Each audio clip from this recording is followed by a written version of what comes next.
गुरु परंपरा योग संस्थान में आपका स्वागत है।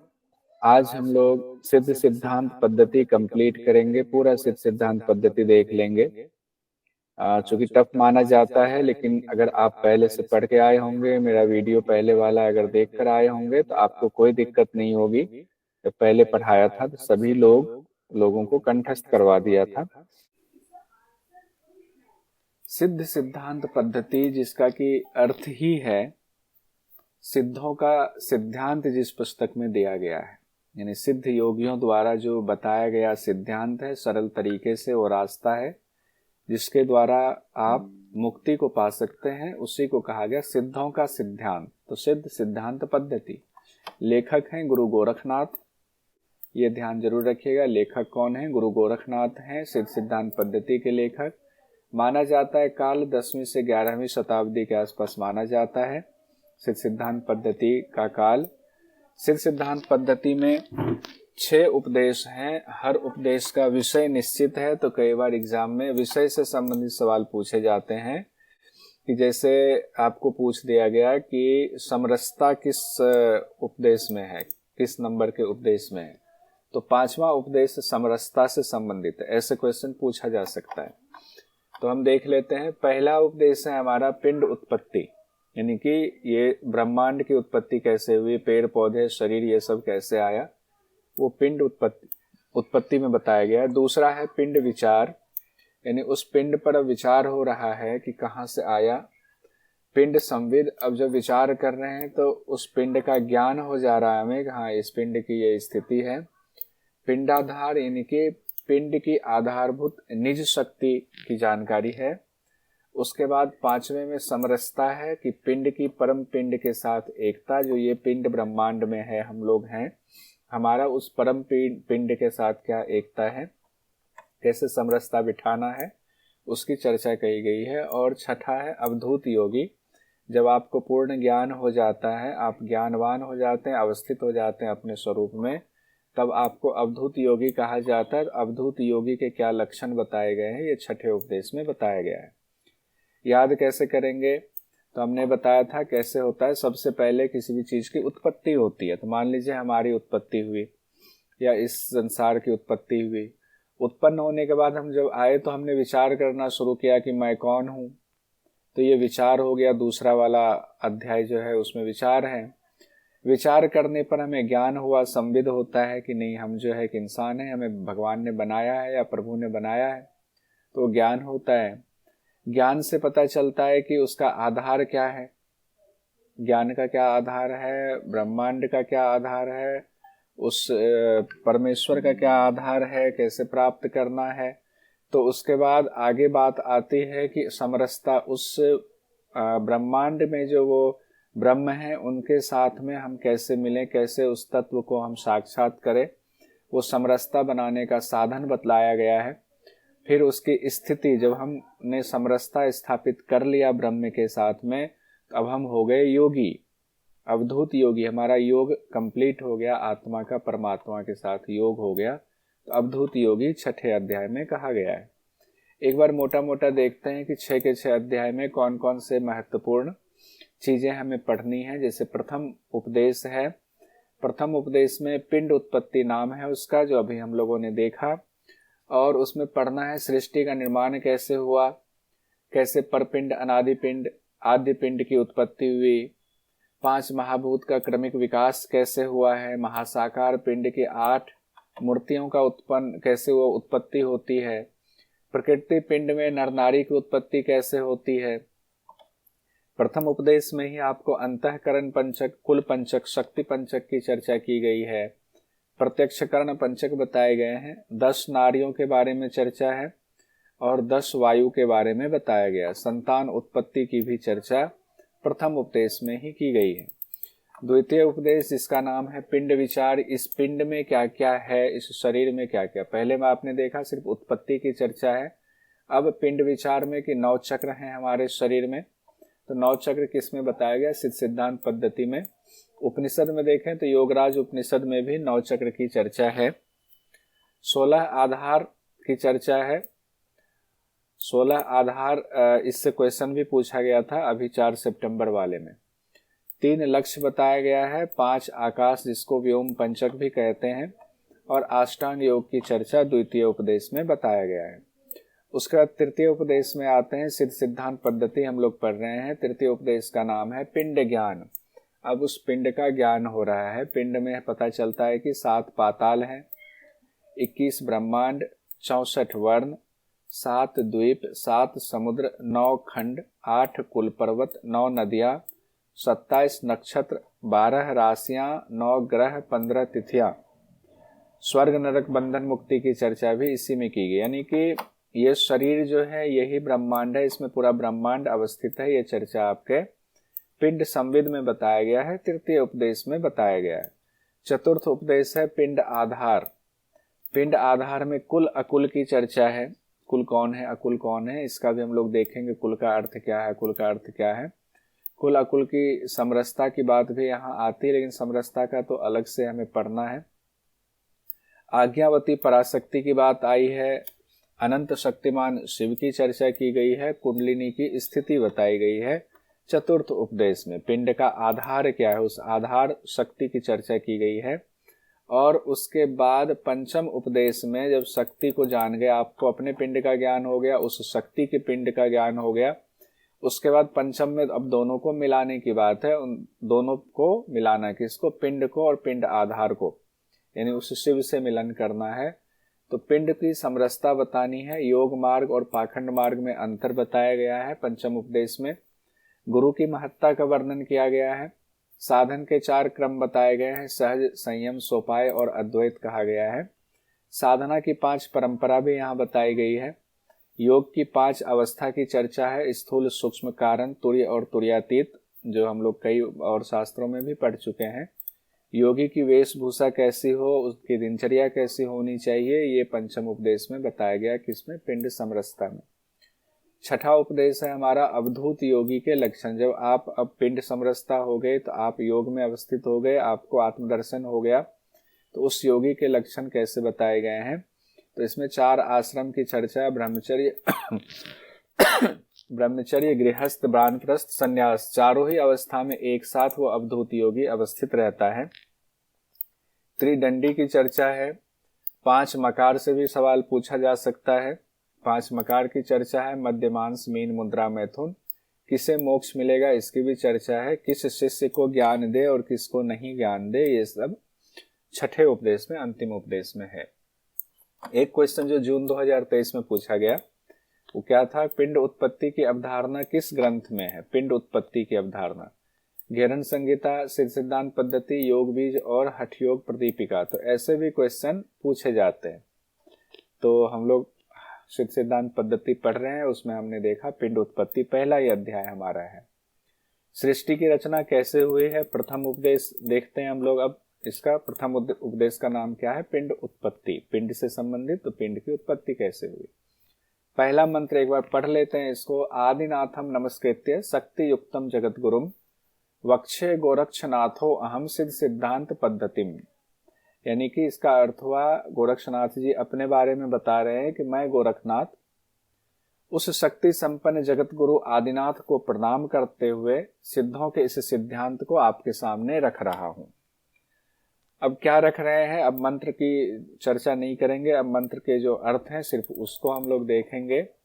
तो गोरखनाथ जी यहीं पर एक बात और कह देते हैं। देखिए, गुरु गोरखनाथ के बारे में कितनी कहानियां प्रचलित हैं और उनके क्या विचार हैं, इसको जानना चाहिए आपको। गुरु गोरखनाथ जी कहते हैं, वैसे तो अंड और पिंड की उत्पत्ति का कोई निरूपण नहीं कर सकता है। अंड और पिंड की उत्पत्ति कैसे हुई, इसका निरूपण करना असंभव है, कोई कर ही नहीं सकता है। लेकिन चूंकि लोक व्यवहार में लोग जानना चाहते हैं, तो एक सामान्य भाषा में, आसान सरल भाषा में जो है, लोक व्यवहार में लोगों के विश्वास को बढ़ाने के लिए ध्यान में रख करके अंड पिंड की उत्पत्ति का मैं विवेचन कर रहा हूं। अब आपके सामने 2 शब्द आया, अंड और पिंड। तो अंड का क्या अर्थ होता है, ब्रह्मांड ही अंड है, ब्रह्मांड को अंड कहा गया है। और पिंड क्या है, यह शरीर आदि पिंड है। ब्रह्मांड अंड है और पिंड है ये शरीर आदि, चाहे हमारा शरीर हो, आपका हो, कुत्ते बिल्ली का हो, गाय का हो, बकरी का हो, किसी का भी हो। सृष्टि की उत्पत्ति से ठीक पहले कहते हैं क्या स्थिति थी, कोई कर्ता नहीं था, ना कोई कुल था, ना कोई अकुल था। तब ब्रह्म भी बिना नाम के होते हैं। यानी कि जब सृष्टि लय हो जाता है, प्रलय की अवस्था आप कह सकते हैं, प्रलय अवस्था में कुछ भी नहीं होता, सब लय हो चुका होता है, तो उसको कहा गया अनामा, उसका नाम दिया गया अनामा। जब अनामा शब्द आपके सामने आए तो उसका अर्थ ये है कि ये हम प्रलय की अवस्था की चर्चा कर रहे हैं, उसमें सृष्टि का कोई क्रम नहीं है, कुछ भी उत्पत्ति नहीं हुई है। यानी महाप्रलय में ब्रह्म संपूर्ण अव्यक्त स्थिति में होते हैं, सब कुछ है लेकिन उसके अंदर अब बीज रूप में बस है, अनामा हो गया, कोई नाम नहीं। तो यहाँ दो शब्द आया, कुल और अकुल। तो कुल अकुल के बारे में व्याख्याकारों ने क्या कहा गया उसको देख लीजिए। कुल क्या है? शक्ति के क्रम को कुल कहा जाता है। जैसे आप पढ़ेंगे परा, सत्ता, अहंता, स्फुरता, इसको कुल कहा गया है। अकुल क्या है? अकुल में जाति यानी योनि, अलग अलग योनि है, मनुष्य योनि, जानवर की योनि है, पेड़ की योनि है, ये अकुल कहा गया। तो कुल अकुल कुछ भी नहीं होता, शुरुआत में सिर्फ अनामा होता है। ये कहां से हमने ये कुल अकुल लिया हुआ है? तो टीकाकार का नाम देना जरूरी है। रामलाल श्रीवास्तव जी की किताब है, गोरखनाथ मंदिर, गोरखपुर से प्रकाशित हुई किताब, बहुत सुंदर किताब है। उसमें बहुत सुंदर व्याख्या की गई है। कई चीजें मुझे समझ में नहीं आ रही थी, इस पुस्तक से मुझे समझ में आई। अनामा शक्ति, अब हम देखते हैं अनामा शक्ति मतलब ये शक्ति हमेशा विद्यमान रहती, कभी ऐसा नहीं होता है कि अनामा शक्ति विद्यमान नहीं थी। इसका लय कहीं नहीं होता है, सब कुछ का लय हो गया, तब जो स्थिति आई वो अनामा शक्ति यानी अव्यक्त हो गया। अभिव्यक्त है सब कुछ, आपके सामने कंप्यूटर भी व्यक्त है, स्क्रीन पर आ रहा ये भी व्यक्त है, मैं भी व्यक्त हूँ, पेड़ पौधे आपके आसपास, घर द्वार, सब कुछ व्यक्त है। लेकिन जब वो अव्यक्त हो जाए, वो दिख कुछ भी नहीं रहा है, सब अपने मूल में लीन हो गया, तो उसको अनामा कहते हैं। और अनामा को ही निजा शक्ति कहा गया। जब सब अव्यक्त है तो वो निजा शक्ति है।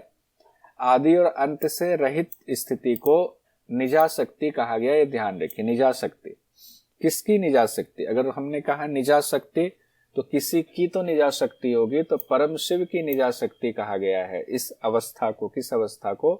अनामा अवस्था को परम शिव की निजा शक्ति कहा गया है। अब उस निजा शक्ति से ही अब कैसे सृष्टि का आरंभ हो रहा है वो देखिए। कहते हैं इस इच्छा रूपी निजा शक्ति से ही सृष्टि की उत्पत्ति का प्रारंभ शुरू होता है, प्रारंभ होता है। उत्पत्ति का क्रम क्या है? कहते हैं जब निजा शक्ति से युक्त भगवान शिव, शिव में निजा शक्ति है यानी उन्हीं को ब्रह्म कहा गया है। सभी व्याख्याकारों ने इस भाव में उनको ब्रह्म कहा है। तो उनके अंदर जो सृष्टि की इच्छा उत्पन्न होती है कि सब कुछ तो मेरे अंदर है ही, मैं व्यक्त करना चाहता हूं, ऐसी इच्छा उत्पन्न हुई, तो निजा शक्ति उन्मुख होती है। निजा शक्ति जब उन्मुख होती है तो उनके अंदर तो सारी शक्तियां मौजूद हैं, अब एक एक शक्ति प्रस्फुटित होने लगती है। पहले, सबसे पहले जो शक्ति उत्पन्न होकर के बाहर आती है वो है पराशक्ति, जिसे माँ पार्वती भी कहा गया है। माँ पार्वती व्याख्याकारों ने कहा है पराशक्ति को। पहले शिव है तो उसके बाद शक्ति आएंगे, शक्ति मतलब माँ पार्वती। इसीलिए पहला जो चीज, जो शक्ति उत्पन्न हुई उसको माँ पार्वती से कहा गया है। ये जागृत, पराशक्ति जागृत हो जाती है सबसे पहले, उनकी अभिव्यक्ति हो जाती है माँ पार्वती की। माँ पार्वती यानी शक्ति के स्पंदन से, यानी पराशक्ति के स्पंदन मतलब थोड़े से हिलन डुलन से ही, स्पंदन मात्र से ही अपराशक्ति जाग जाती है। हम लोग कहते हैं ना, अगर मैं एक उंगली उठा दूं तो तुम्हारा पता नहीं क्या हो जाएगा। जब हम बहुत गुस्से में होते, किसी को धमकी देते हैं, तो मैं तो पलकें झपकाऊंगा, उतना तुम्हारी तरफ देख भर लूंगा तो तुम्हारा पता नहीं क्या हो जाएगा, जो हम अहंकार वश कह देते हैं। तो हम जो वो अहंकार वश कहते हैं उसको यहाँ पवित्र रूप में दूसरे तरीके से देखिए। पराशक्ति में बस स्पंदन मात्र होता है तो अपराशक्ति जाग जाती है, और अपराशक्ति को ही कहा गया सृष्टि की रचना में ये अपराशक्ति मदद करता है। व्याख्याकारों ने इस अपराशक्ति को कहा गया है, यही हिरण्यगर्भ है। हिरण्यगर्भ ब्रह्मा भगवान को भी कहा जाता है, उन्हीं से तुलना ज्यादा किया जाता है, विद्वानों ने किया है। तो अपराशक्ति आ गया। उस अपराशक्ति की वजह से जो अपराशक्ति आई तो अहंकार का भाव आ जाता है कि मैं सृष्टि की रचना करने में समर्थ हूं। इससे सूक्ष्म शक्ति अब उत्पन्न हो जाती है। उस अहंकार के भाव आने से अपराशक्ति में सूक्ष्म शक्ति उत्पन्न हो जाती है। अहंकार वृत्ति को परमेश्वर की ही वृत्ति माना गया है, क्योंकि उस वक्त तो परमेश्वर के अलावा और किसी की अभिव्यक्ति थी ही नहीं, ये हमने पहले डिटेल में पढ़ा हुआ है। तब जब अहंकार से सूक्ष्म शक्ति उत्पन्न होती है तो कहते हैं वेदनाशील कुंडलिनी शक्ति उदित हो जाती है। ये क्रम है, अभी हम लोग क्रम भी देखेंगे। कुंडलिनी शक्ति के बारे में कहा गया भटके हुए जीवात्मा के लिए बंधनकारी है। अगर आप भोग में डूबे हुए हैं तो जीवात्मा आपको और उन्हीं बंधनों में उलझा के रखती है। लेकिन अगर आप मोक्ष चाहते हैं, योग के द्वारा अगर आप प्रबुद्ध हो जाते हैं, उस कुंडलिनी को जागृत करते हैं, तो वो आपको मोक्ष भी प्राप्त करा देती है। इसीलिए कुंडलिनी को कहा गया है कि मोक्ष द्वार की चाबी है वो, यानी कुंडलिनी जागने पर परम शिव का साक्षात्कार होता है, कुंडलिनी ही कराएगी। अब देखिए एक बार हम लोग देखते हैं अनामा शक्ति हमने देखा, सबको एक साथ देखते हैं। पहला हमने देखा अनामा शक्ति। अनामा शक्ति का ही नाम है निजा शक्ति। निजा शक्ति जब उन्मुख हुई, जो अभी हमने पढ़ा, तो क्या हुआ, पराशक्ति प्रकट हुई। पराशक्ति में जब स्पंदन हुआ, कंपन हुआ, तो उससे अपराशक्ति प्रकट हुई। अपराशक्ति को हम लोगों ने देखा ब्रह्म हिरण्यगर्भ कहा गया है। और हिरण्यगर्भ के इच्छा रूपी अहंता मतलब का क्या हुआ, अहंकार जब आया, इच्छा हुई अहंकार की, तो उसमें क्या हुआ, वो कैसे अहंकार आया, तो सृष्टि की रचना की इच्छा, अपराशक्ति के प्रभाव से शिव में सृष्टि की रचना की इच्छा हुई। इसी अपराशक्ति की वजह से सब शिव ही हैं। इसीलिए हम लोग जब उस अवस्था में आते हैं कहते हैं शिवोहम शिवोहम, हम लोग भी शिव ही हैं, बस हम उसको महसूस नहीं कर पा रहे। अहंता आने से क्या हुआ, सूक्ष्म शक्ति उत्पन्न हुई। और सूक्ष्म शक्ति में जब वेदना हुई, वेदना मतलब दर्द हुआ, तो वेदना से कुंडलिनी शक्ति प्रकट हुई। इसे परम ज्ञानमयी कहा गया है। किसको, कुंडलिनी शक्ति को परम ज्ञानमयी भी कहा गया है। तो शिव की 5 शक्तियां जो आपने देखा, अनामा, पराशक्ति, अपराशक्ति, सूक्ष्म शक्ति, कुंडलिनी शक्ति, पांचों शक्तियों के 5-5 गुण बताए गए हैं। जो पहले आपने वीडियो पढ़ा है, जो स्टूडेंट अभी हैं, जो पहले पढ़ चुके हैं, उनके लिए बहुत आसान होगा समझना। हर शक्ति के 5-5 गुण बताए गए। अनामा के 5 गुण, परा के 5 गुण, अपरा के 5 गुण, सूक्ष्म शक्ति के 5 गुण, कुंडलिनी शक्ति के 5 गुण। अब इस 5 गुण का नाम अभी नहीं लेंगे। 5 गुण, ये 5 शक्ति और इनके 5-5 गुण को मिला दे तो इनके मिलने से जो है परपिंड रूप शिव व्यक्त हुए। परपिंड रूप शिव व्यक्त हुए। शिव की 5 शक्तियां देखा, उनके 5-5 गुण हुए, तो परपिंड रूप में अभी शिव व्यक्त हो गए। 5 शक्ति 5-5 गुण आपने देखा, यानी 5 शक्ति और 25 गुण मिला करके परपिंड की उत्पत्ति होती है। और परपिंड को व्याख्याकार सगुण साकार परमेश्वर का रूप कहते हैं। सगुण साकार परमेश्वर कहते हैं उसी को, परपिंड को। ये सगुण साकार परमेश्वर 5 देव के रूप में परिणत हो जाते, 5 देव रूप में परिणत हो जाएंगे। कैसे परिणत हो जाएंगे 5 देव रूप में, तो देखिए उस परपिंड के 5 रूप में 5 अधिष्ठात्री देवों की उत्पत्ति होती है। कैसे, अनामा शक्ति पहला पढ़ा था, जिसको कि निजा शक्ति कहा गया। तो निजा शक्ति से कौन से देव उत्पन्न होते हैं, अपरंपर देव उत्पन्न होते हैं। पराशक्ति से परमपद देव उत्पन्न होते हैं। अपराशक्ति से शून्य देव उत्पन्न होते हैं। सूक्ष्म शक्ति से निरंजन देव उत्पन्न होते हैं। कुंडलिनी शक्ति से परमात्मा देव उत्पन्न होते हैं। और सभी देव के अपने कार्य फिर हो जाते हैं, उनको कार्य भी बांट दिया जाता है। जैसे अपरंपर देव हैं, इनका काम है उत्साह, स्फूर्ता। परमपद देव हैं, भावना इनसे संबंधित है, कार्य है भावना। शून्य है तो इनका सत्ता देव, इस देव का, शून्य देव का कार्य है सत्ता। निरंजन देव का कार्य है साक्षात्कार।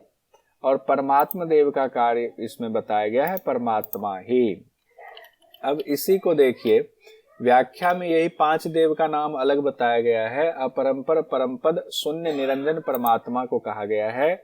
सदाशिव, ईश्वर, रुद्र, विष्णु और ब्रह्मा, जो हम लोग पहले अब तक पढ़ते आ रहे हैं। 5 देव की चर्चा होती है ना, ब्रह्मा, विष्णु, रुद्र, ईश्वर और सदाशिव।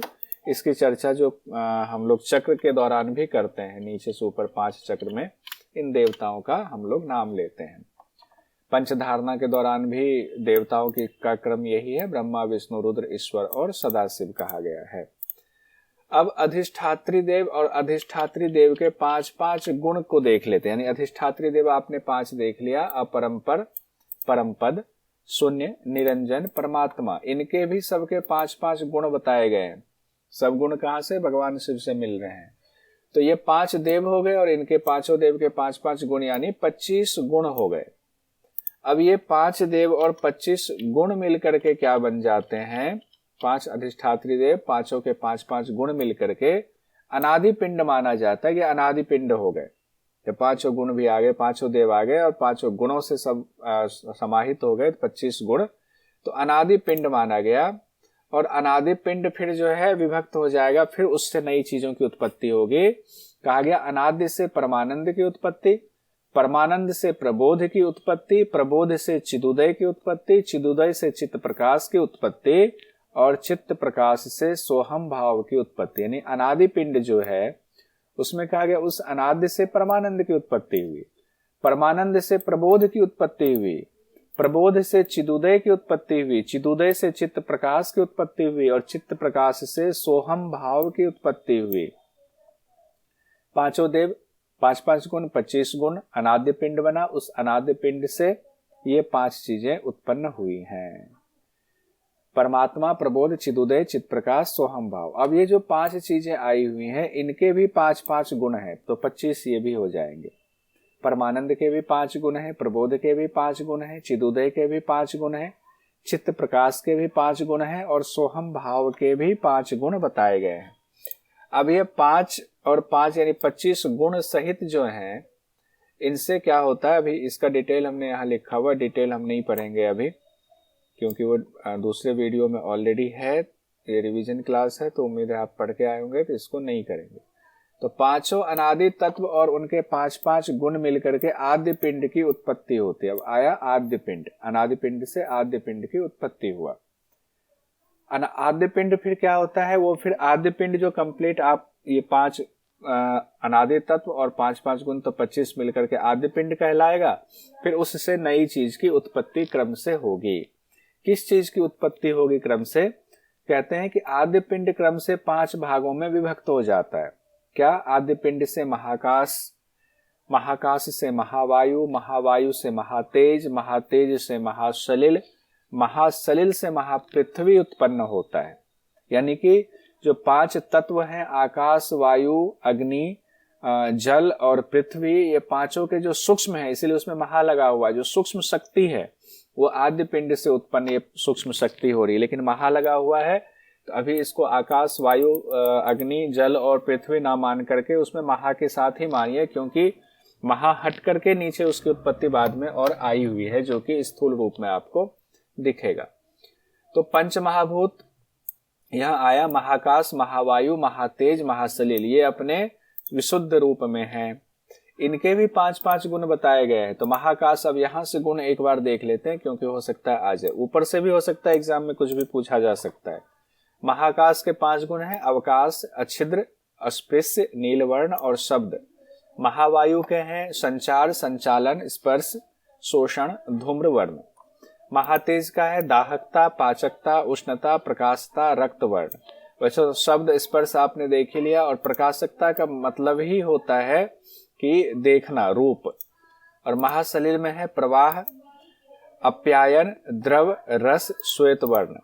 और महापृथ्वी में है स्थूलता, नानाकारता, काठिन्य, गंध और पीत वर्ण। नानाकारता का अर्थ होता है विभिन्न रूपों में रूप शक्ति धारण करने की, जैसे पर्वत, तरुलता इत्यादि जो है वो है पृथ्वी के रूप में। अब 5 महाभूत का कारण कौन है? आद्य पिंड, क्योंकि आद्य पिंड से ही ये 5 आए हुए हैं, महा लगा करके। 5 महाभूत हो गए, उनके 5-5 गुण आपने देख लिया। उससे महासाकार पिंड की 8 मूर्तियों की उत्पत्ति होती। देखिए अब उससे 8 मूर्तियों की उत्पत्ति हो, किससे?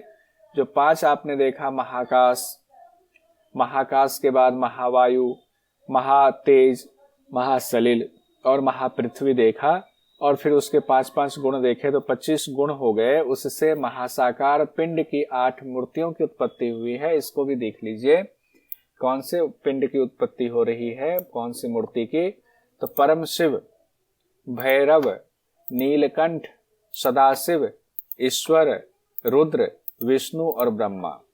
जो हम लोग जानते हैं ब्रह्मा, विष्णु, रुद्र, ईश्वर, सदाशिव, यहां तक तो सीक्वेंस आपको पता ही है। उसके बाद 3 और याद करना है आपने, श्रीकंठ, भैरव, परम शिव, उल्टे क्रम में। श्रीकंठ, भैरव, परम शिव, परम शिव, परम शिव के बाद भैरव, भैरव से श्रीकंठ, उसके बाद सदाशिव, ईश्वर, रुद्र, विष्णु और ब्रह्मा। ये 8 देव की 8 मूर्तियों की उत्पत्ति बताया गया है।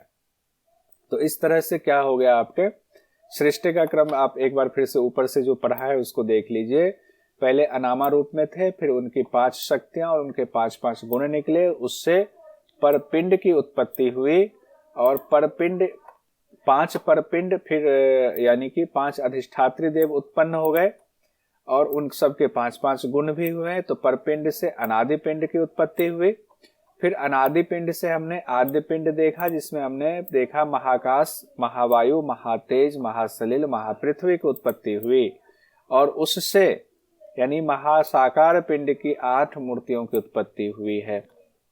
अब आगे हम लोग बढ़ते हैं, दूसरे शब्द में इसी को कहे तो अनामा शिव, 5 शक्ति निजा, परा, अपरा, सूक्ष्म और कुंडलिनी हमने देखा।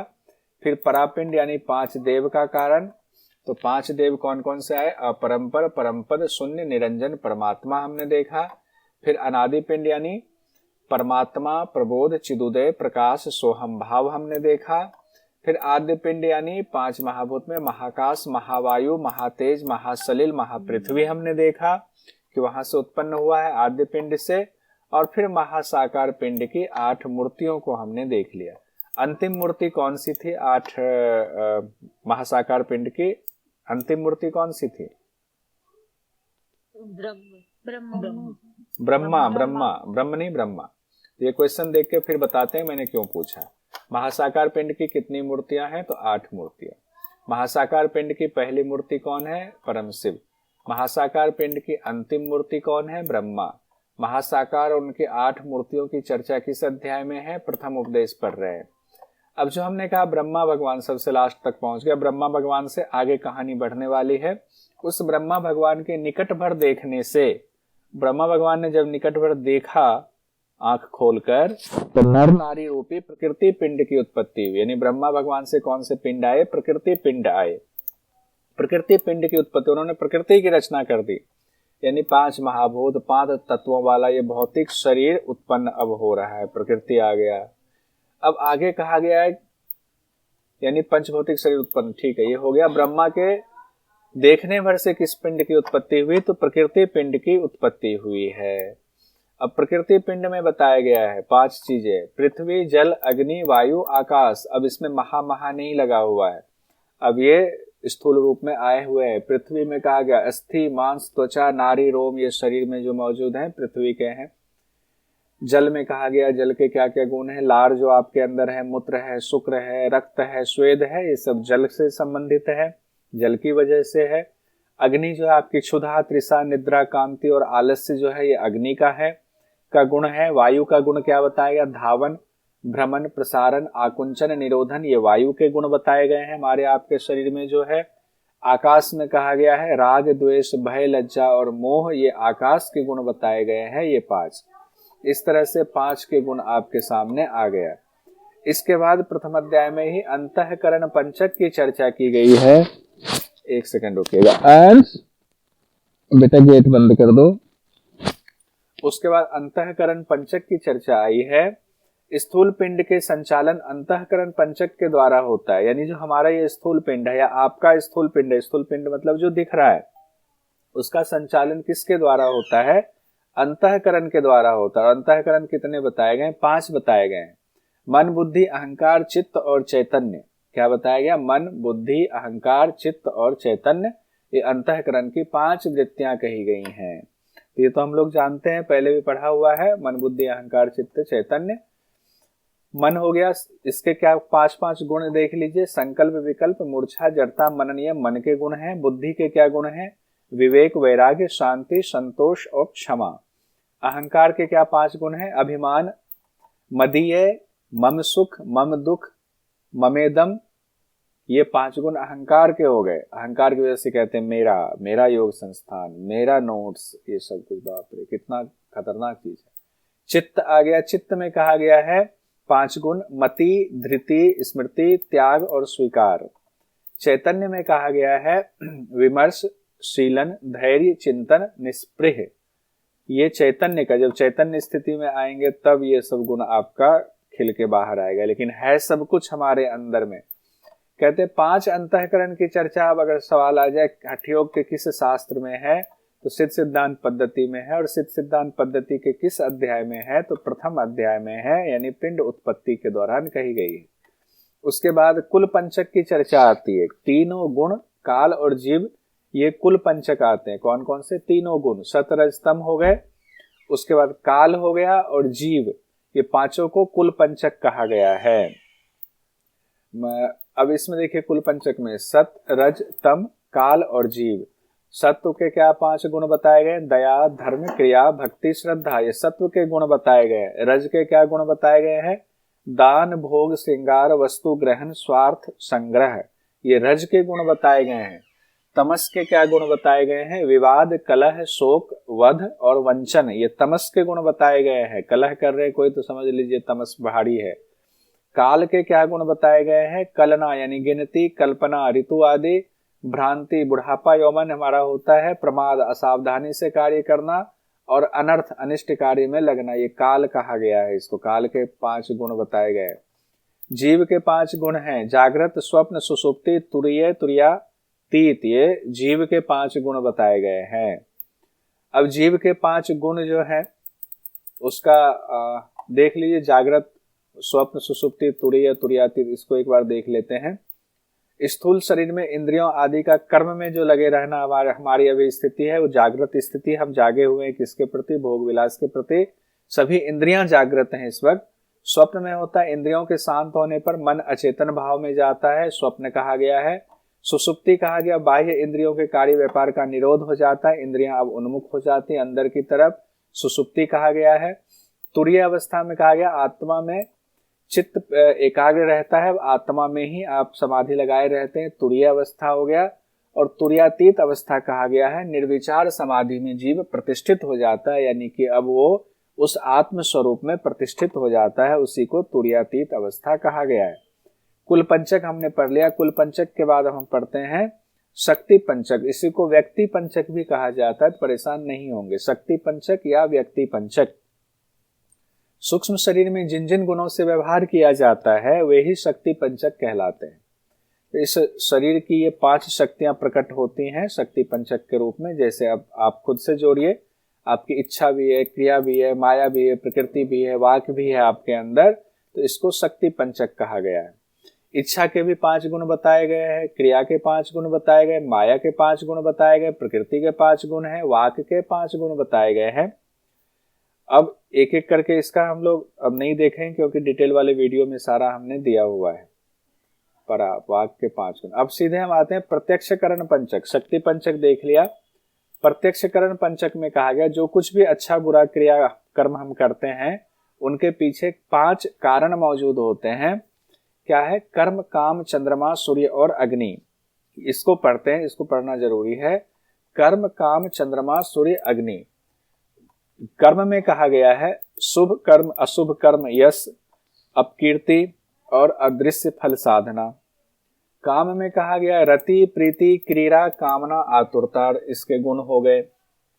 5-5 गुण इनके भी हैं। चंद्रमा में कहा गया है उल्लोल, कल्लोलिनी, उच्छलंती, उन्मादिनी, तरंगिनी, इस तरह से चंद्रमा की 17 कलाएं कही गई। सूर्य की 13 कला कही गई, तापनी, ग्रसिका, ऊर्जा, आकुंचनी, शोषणी, 13 कला कही गई। और अग्नि के बताए गए हैं 11 कला संपन्न अग्नि है। गुण क्या है? दीपिका, राजिका, ज्वालिनी, विस्फुलिंगनी, प्रचंड। तो 5-5 गुण चंद्रमा, सूर्य, अग्नि के तो बताए गए हैं, लेकिन कला कितना है? 17 कला संपन्न चंद्रमा है, 13 कला संपन्न सूर्य है, 11 कला संपन्न अग्नि है। ये ध्यान रखिएगा कि सिद्ध सिद्धांत पद्धति में चंद्रमा को कितनी कला से संपन्न बताया गया, सूर्य को कितनी कला से संपन्न बताया गया, अग्नि को कितनी कला से संपन्न बताया गया है। तो ये 17 कला देख रहे हैं, जो 17 कला चंद्रमा के हैं। 17वीं कला को कहा गया निज कला है, जो स्थायी रहती है, प्रलय काल में भी बनी रहती है, अमृत कला है। और सूर्य की जो 13 कला है उनकी 13वीं कला है स्वप्रकाशता, ये सूर्य की 13वीं कला है जिसे निजा कला कहा गया है, जो हमेशा बनी रहती है। अग्नि की 11 कला कही गई है, उसी तरीके से इसमें 11वीं जो कला है ज्योति रीति कहा गया है, इसको निज कला कहा गया, निजा कला भी कहते हैं। अब एक बार फिर से देखिए, चंद्रमा की 17 कलाएं हैं और 17वीं कला जो है, जो निज कला कही गई है, वो सोम रसमयी कला है। उसी तरीके से सूर्य की 13 कला है और निज कला जो है यानी कि 13वीं कला जो है वो स्वप्रकाशित कला उसका नाम है।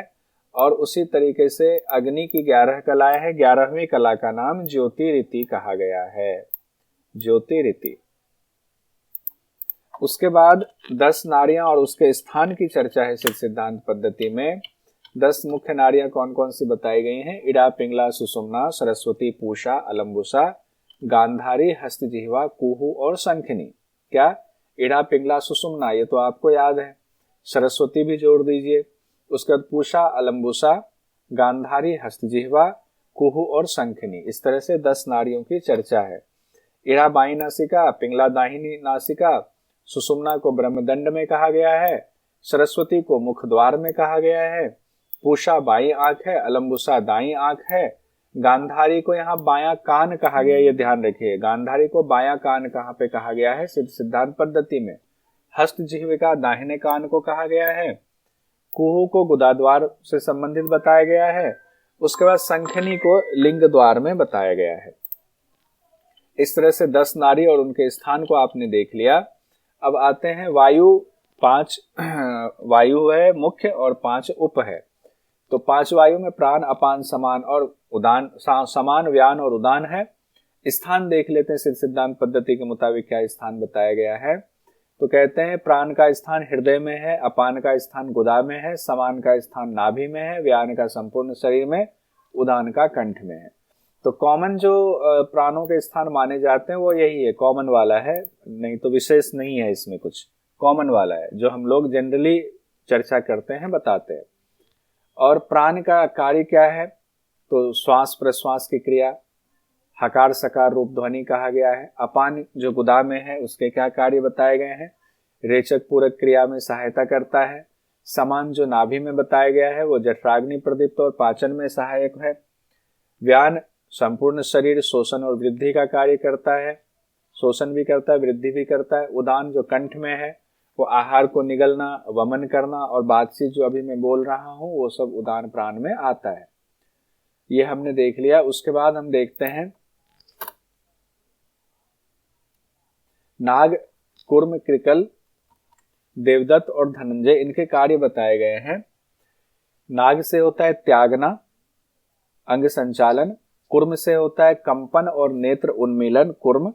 कृकल डकार भूख प्यास से संबंधित है, कुकर, कृकल कुकर भूख प्यास, डकार खाएंगे आराम से, भूख प्यास लगी भोजन किया तो डकार भी आया, कृकल से संबंधित है। देवदत्त जमहाई लेता है। धनंजय के बारे में कहा गया अनाहद नाद, ये इंपॉर्टेंट है कि किस शास्त्र में कहा गया है कि धनंजय का कार्य है अनाहद नाद को उत्पन्न करना, तो सिद्ध सिद्धांत पद्धति में कहा गया है। अब देखिए यहाँ इंपॉर्टेंट चीज है, इन 10 वायु के संसर्ग से नर नारी पिंड की उत्पत्ति होती है। तो जब शरीर बन गया, भगवान ने शरीर बना दिया, मूर्ति बना दिया, अब उसमें अगर प्राण नहीं डालेंगे तो नर नारी पिंड संचालित कैसे होगा? तो 10 वायु के संसर्ग से ही नर नारी पिंड जो है अब कार्य रूप में परिणत होते हैं, इसीलिए उसको कहा गया उत्पत्ति हुई। तो सिद्ध सिद्धांत पद्धति के अनुसार ये देखिए अनाहद नाद को उत्पन्न करने वाला कार्य किस वायु का है? तो धनंजय वायु का कार्य है, ये नोट कर लीजिएगा कहीं पर।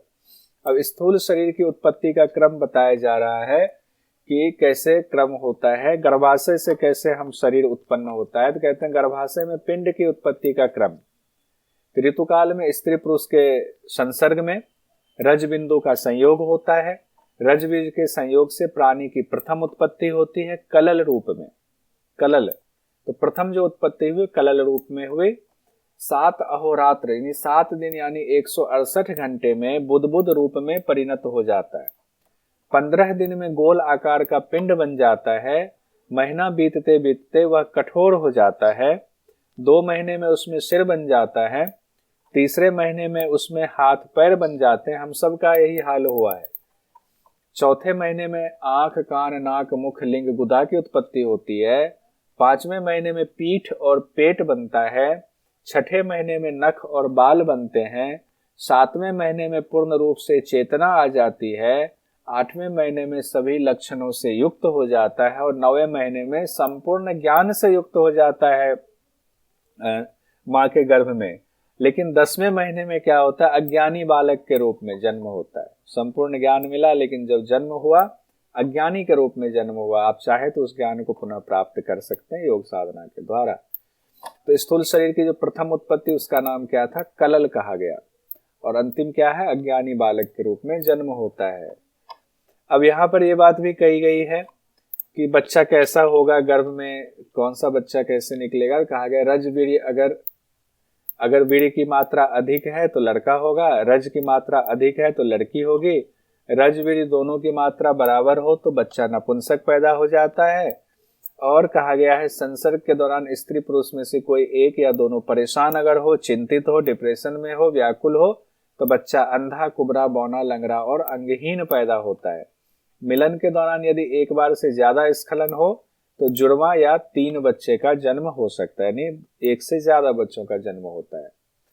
शिशु के शरीर में धातुओं का भार बताया गया है। वीर्य कहा गया है 3.5 पल, रक्त कहा गया 20 पल, मेद कहा गया 12 पल, पित्त कहा गया 10 पल, कफ कहा गया है 20 पल, वात कहा गया है 20 पल, हड्डियां 360 बताई गई हैं, रोम छिद्र 3.5 करोड़ बताया गया है शिशु के शरीर में। ये बात भी सिद्ध सिद्धांत पद्धति में कहा गया है। अब इसको अभी तक क्या पढ़ा हमने, अनामा, यानी अनामा की जो है 5 शक्तियां, फिर परापिंड पढ़ा, उससे 5 अधिष्ठात्री देव आए, फिर अनादि पिंड, फिर आदि पिंड आया, फिर महासाकार पिंड की 8 मूर्तियां आई, फिर प्रकृति पिंड की उत्पत्ति हुई, फिर अंतःकरण हमने पढ़ा पंचक, कुल पंचक पढ़ा, शक्ति पंचक पढ़ा, प्रत्यक्षीकरण पंचक पढ़ा, फिर 10 मुख्य नारियां, 10 प्राण हम लोगों ने पढ़ा, नर नारी पिंड देखा, और कैसे बच्चा पैदा होता है वो हम लोगों ने देख लिया। कुछ क्वेश्चन एक एक लाइन में खटाखट करते हुए चलते हैं। सिद्ध सिद्धांत पद्धति के लेखक कौन है, गुरु गोरखनाथ हैं। सिद्ध सिद्धांत पद्धति के अनुसार शिव की पहली शक्ति कौन सी है, तो अनामा शक्ति है। अनामा शक्ति का दूसरा नाम क्या है, निजा शक्ति कहा गया है। पराशक्त पिंड की उत्पत्ति कैसे हुई, 5 शक्तियां और उनके 5-5 गुण से हुई है। अनादि पिंड की उत्पत्ति कैसे हुई, 5 अधिष्ठात्री देव और उनके 5-5 गुण से। आद्य पिंड की उत्पत्ति कैसे हुई, 5 अनादि पिंड और उनके 5-5 गुण से। आद्य पिंड से 5 तत्व कौन कौन से आए, तो महाकाश, महावायु, महातेज, महासलिल और महापृथ्वी। महासाकार पिंड की पहली मूर्ति कौन सी है, तो परम शिव, अंतिम मूर्ति ब्रह्मा है। परम शिव के बाद भैरव है, भैरव के बाद कौन से हैं, भैरव के बाद बताइए, श्रीकंठ है। ठीक है, भैरव श्री, बहुत बढ़िया, आपने याद किया हुआ था भारती जी, बहुत बढ़िया। उसके बाद फिर जो है सदाशिव, ईश्वर और क्या है, विष्णु नहीं, उधर ब्रह्मा, विष्णु, रुद्र, ईश्वर, सदाशिव। तो सदाशिव, ईश्वर, रुद्र, विष्णु और ब्रह्मा, ऐसे क्रम से बढ़ते चले जाएंगे। महासाकार पिंड की अंतिम मूर्ति ब्रह्मा जी है। प्रकृति पिंड की उत्पत्ति कैसे हुई, ब्रह्मा भगवान के निकट भर देखने से। अंतःकरण के 5 तत्व कौन कौन से बताए गए, अभी हमने पढ़ा, मन, बुद्धि, अहंकार, चित्त और चेतन। सिद्ध सिद्धांत पद्धति के अनुसार प्राण के क्या कार्य है, श्वास प्रश्वास। अपान वायु के कार्य, पूरक रेचक में सहायता। समान वायु के क्या कार्य बताए गए, जठराग्नि, प्रदीप्त और पाचन। उदान वायु के कार्य बताए गए, निगलने में, वमन में और बोलने में। व्यान वायु के कार्य बताए गए, पोषण और वृद्धि में। बच्चा नपुंसक क्यों पैदा होता है, रजवीर्य की मात्रा समान होने पर। रज ज्यादा होने पर बच्चे का लिंग लड़की, रज वीर्य ज्यादा होने पर लड़का बताया गया है। नेट में ये क्वेश्चन पूछा गया था, निम्नलिखित में से कौन सी नारी 10 प्रमुख नारियों में शामिल नहीं है। सिद्ध सिद्धांत पद्धति के मुताबिक अलम्बुसा, कुर्म, कुहू, शंखनी। तो क्या है, कुर्म नारी की चर्चा नहीं की गई है, जो 10 प्रमुख नारी है उसमें। प्रथम उपदेश हमारा कंप्लीट हो गया। द्वितीय उपदेश में हम लोग चलते हैं, जो इसका नाम है पिंड विचार। पिंड की उत्पत्ति हो गई, अब पिंड पर हम विचार कर रहे हैं। उस पिंड में क्या है, 9 चक्र हैं, उनके स्थान को देखेंगे, 16 आधार देखेंगे, दोनों जगह से क्वेश्चन आता है। लक्ष्य कहा गया 3 लक्ष्य है, अंतर लक्ष्य, बहिर्लक्ष्य, मध्यम लक्ष्य। व्योम पंचक बताया गया है, व्योम पंचक से भी सवाल आता है। अष्टांग योग कहा गया, यम, नियम, आसन, प्राणायाम, प्रत्याहार, धारणा, ध्यान, समाधि। 9 चक्रों की चर्चा कही गई है। 9 चक्र में है, पहला चक्र ब्रह्म चक्र कहा गया है, दूसरा स्वाधिष्ठान, तीसरा नाभि चक्र, चौथा अनाहत चक्र, 5वां आपको कहा गया है कंठ चक्र, यहां तक तो वही चक्र है। छठा तालु चक्र है, कंठ चक्र के बाद भूमध्य की जगह तालु चक्र है। तालु के बाद भूचक्र या मध्यम चक्र कहा गया है, उसके बाद निर्वाण चक्र है, फिर लास्ट में 9वां चक्र कहा गया है आकाश चक्र। ब्रह्म चक्र क्या हुआ? गुदा के पास, इसी को मूलाधार चक्र भी कहते हैं। यहाँ पर 3 फेरे से युक्त योनि मंडल के आकार का ब्रह्म चक्र कहा गया है। यहीं पर कामरूप पीठ है, जालंधर पीठ, पूर्णगिरि पीठ, 4 पीठ बताए गए। ठीक है, पूर्णगिरि पीठ, जालंधर पीठ भी है, तो इसको ध्यान रखिए। उसको खैर मुझे लगता है अलग से भी टेबल बना आपको मिलेगा। अब यहाँ देखिए ब्रह्म चक्र में क्या है? कामरूप पीठ कहा गया है, सभी कामनाओं की पूर्ति यहाँ पर होती है। तो यहाँ पर ध्यान अग्नि के स्वरूप वाली शक्ति का ध्यान करें, सभी कामनाएं पूर्ण होती है। दूसरा है हमारा स्वाधिष्ठान, जिसको लिंग मूल में कहते हैं, यानी मेढ्र मूल में। तो चक्र के बीच में पीछे की मुख किए हुए मूंगे के अंकुर के समान लिंग यहाँ पर मौजूद होता है, उसका ध्यान करना है। वहीं पर उद्यान पीठ है, ध्यान से साधक के प्रति जगत का आकर्षण पैदा होता है, उसी को उद्यान पीठ कहा गया है।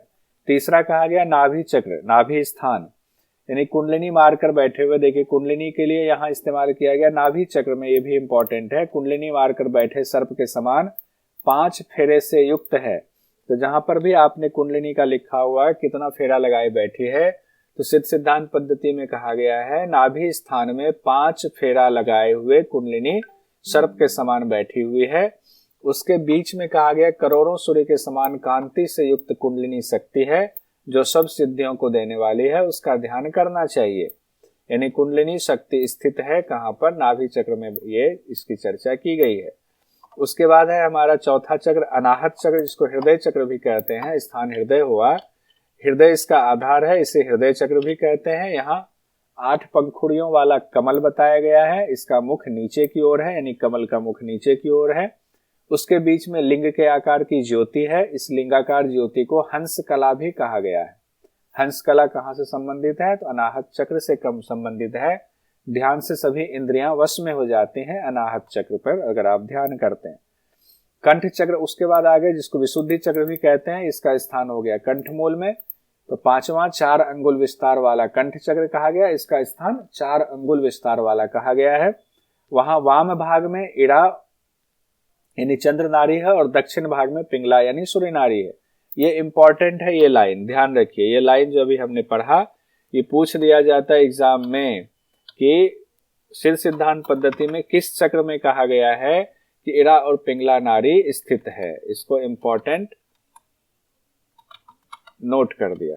तो ये कहा गया कंठ चक्र में। उसके बीच में सुषुम्ना नारी है, साधक उसका ध्यान करे, वहीं अनाहत कला कहलाती है।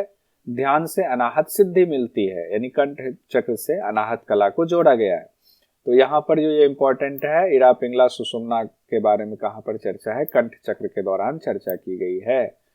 उसके बाद है छठा चक्र तालु चक्र में हम आ गए। तालु चक्र, तालु चक्र में कहा गया यहाँ अमृत धारा का प्रवाह है। तालु मूल में क्यों अमृत धारा का प्रवाह है? वहां से एक छोटा मांस का पिंड लटकता है, जिसको हम लोग घंटिका कहते हैं, या छोटी, जिसको लुड़लुड़ी भी कहा जाता है आम बोलचाल की भाषा में, या छोटी जिह्वा भी कहा जाता है। उसके मूल में एक छिद्र होता है जिसको राजदंत कहते हैं। यह छिद्र शंखनी नारी का विवर है। विवर मतलब होता है छिद्र, छिद्र ही विवर कहा जाता है, बिल है। किस नारी का बिल है? ये शंखनी नारी उसके अंदर अवस्थित है। इसे दशम द्वार भी कहा गया। दशम द्वार किसे कहा गया है? उस राजदंत को कहा गया दशम द्वार। यहाँ सुनने का ध्यान करे, ध्यान से चित्त का लय हो जाता है। 10वां द्वार कहाँ है? तालु चक्र में कहा गया है। 7वां चक्र है भूचक्र, यानी मध्यम चक्र, या भूमध्य कहते हैं इसको। भूमध्य चक्र भी कहते हैं, मध्यम चक्र भी कहते हैं, भूचक्र भी कहते हैं। इसका विस्तार अंगुष्ठ मात्र बताया गया। अंगुष्ठ मात्र भूचक्र का विस्तार बताया गया। यहाँ पर ज्ञान नेत्र है। क्या है? ज्ञान नेत्र, यहाँ तीसरी नेत्र कह सकते हैं, ज्ञान नेत्र है। यहाँ दीपक की शिखा के आकार में ध्यान करना है, ध्यान से वाक सिद्धि मिल जाती है। स्थान कहाँ है? ज्ञान नेत्र कौन सी जगह पे बताया गया है? भूमध्य चक्र में बताया गया। उसके बाद है निर्वाण चक्र, जिसको ब्रह्मरंध्र वाला स्थान कहा गया। निर्वाण चक्र अत्यंत सूक्ष्म छिद्र होता है, यहाँ पर सुई की नोक की तरह होता है। यहाँ धुएं की शिखा रूप का ध्यान करना है ब्रह्मरंध्र में, निर्वाण चक्र में। यहाँ पर जालंधर पीठ बताया गया। कहाँ पर? निर्वाण चक्र में बताया गया जालंधर पीठ। और इनका ध्यान करने से मोक्ष की प्राप्ति होती है। उसके बाद आया हुआ है हमारा आकाश चक्र, जो 9वां चक्र है सिद्ध सिद्धांत पद्धति में। आकाश चक्र में कहा गया 16 पंखुड़ियों से युक्त कमल है। जब हम लोग खेचरी मुद्रा पढ़ते हैं तो वहां आकाश की चर्चा आती है, हम लोग वहां पर ये पढ़ते हैं कि 16 दल कमल से युक्त वहां पर जब हम चक्र की बात करते हैं तो उसका मतलब विशुद्धि चक्र नहीं है, उसका मतलब आकाश चक्र है।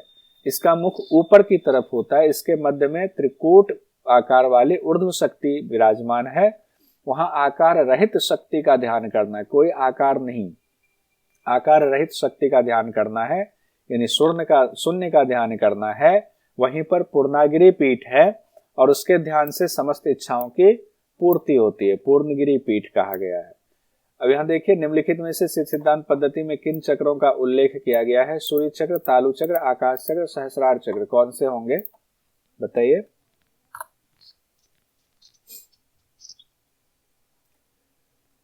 तालु चक्र है 2 and 3, तो ये हो गया सही आंसर आपका। हाँ, तालु चक्र और आकाश चक्र। कामरूप पीठ का स्थान कहाँ बताया गया? कामरूप पीठ ब्रह्म चक्र में। ब्रह्म चक्र का दूसरा नाम क्या है? ब्रह्म चक्र का दूसरा नाम क्या है? मूलाधार चक्र है ब्रह्म चक्र, पहला चक्र यही है। कामरूप पीठ वहीं पर है। उड्डयन पीठ का स्थान कहाँ बताया गया है? स्वादिष्ठान में उड्डयन पीठ बताया गया। कुंडलिनी का स्थान कहाँ बताया गया? नाभि में बताया गया, इंपॉर्टेंट है, ध्यान रखिएगा। हंस कला ज्योति का स्थान कहाँ बताया गया? हृदय में, अनाहत चक्र में। अनाहत कला का स्थान कहाँ बताया गया? अनाहत कला का स्थान कंठ चक्र में। अनाहत कला को अनाहत चक्र में मत जोड़ दीजिएगा। राजदंत का स्थान कहाँ बताया गया? तालु चक्र में, घंटिका में। शंखनी नाड़ी का विवर कहा गया है, शंखनी नाड़ी का विवर कहाँ है? राजदंत्र में, यानी तालु चक्र में। 10वां द्वार किसको कहा गया? तालु चक्र को कहा गया, जो घंटिका के पीछे है। वाक सिद्ध कहाँ ध्यान लगाने से मिलती है? वाक सिद्धि तो भूचक्र या मध्यम चक्र पर ध्यान लगाने से वाक सिद्धि मिलती है। जालंधर पीठ का स्थान कहाँ बताया गया? निर्वाण चक्र में जालंधर पीठ का स्थान बताया। निर्वाण चक्र, निर्वाण चक्र किसको कहा गया है? निर्वाण चक्र बताइए। ब्रह्मरंध्र, बढ़िया बढ़िया। पूर्णगिरि पीठ का स्थान बताया गया है आकाश चक्र में। अंतिम जो चक्र है हमारा खेचरी वाला जो स्थान है उसको। आकाश चक्र में कितनी पंखुड़ियों से युक्त कमल है? 16 पंखुड़ियों से युक्त कमल है। 16 आधार की चर्चा हम लोग देखते हैं। सबसे पहले जान लेते हैं शरीर में आधार का क्या तात्पर्य है। कई बार पूछ लेते हैं 16 आधार क्या हुआ। आधार शब्द होता है कि धारण करने वाला, यानी शरीर और मानसिक क्रियाओं को वश में करने के लिए एनर्जी पॉइंट आप कह सकते हैं आपके शरीर में है, तो 16 आधार है। अनेक तेजों में स्थान है, उन तेजों में स्थान को आप आधार कहते हैं। गुरु गोरखनाथ जी ने उन्हीं को आधार कहा गया है।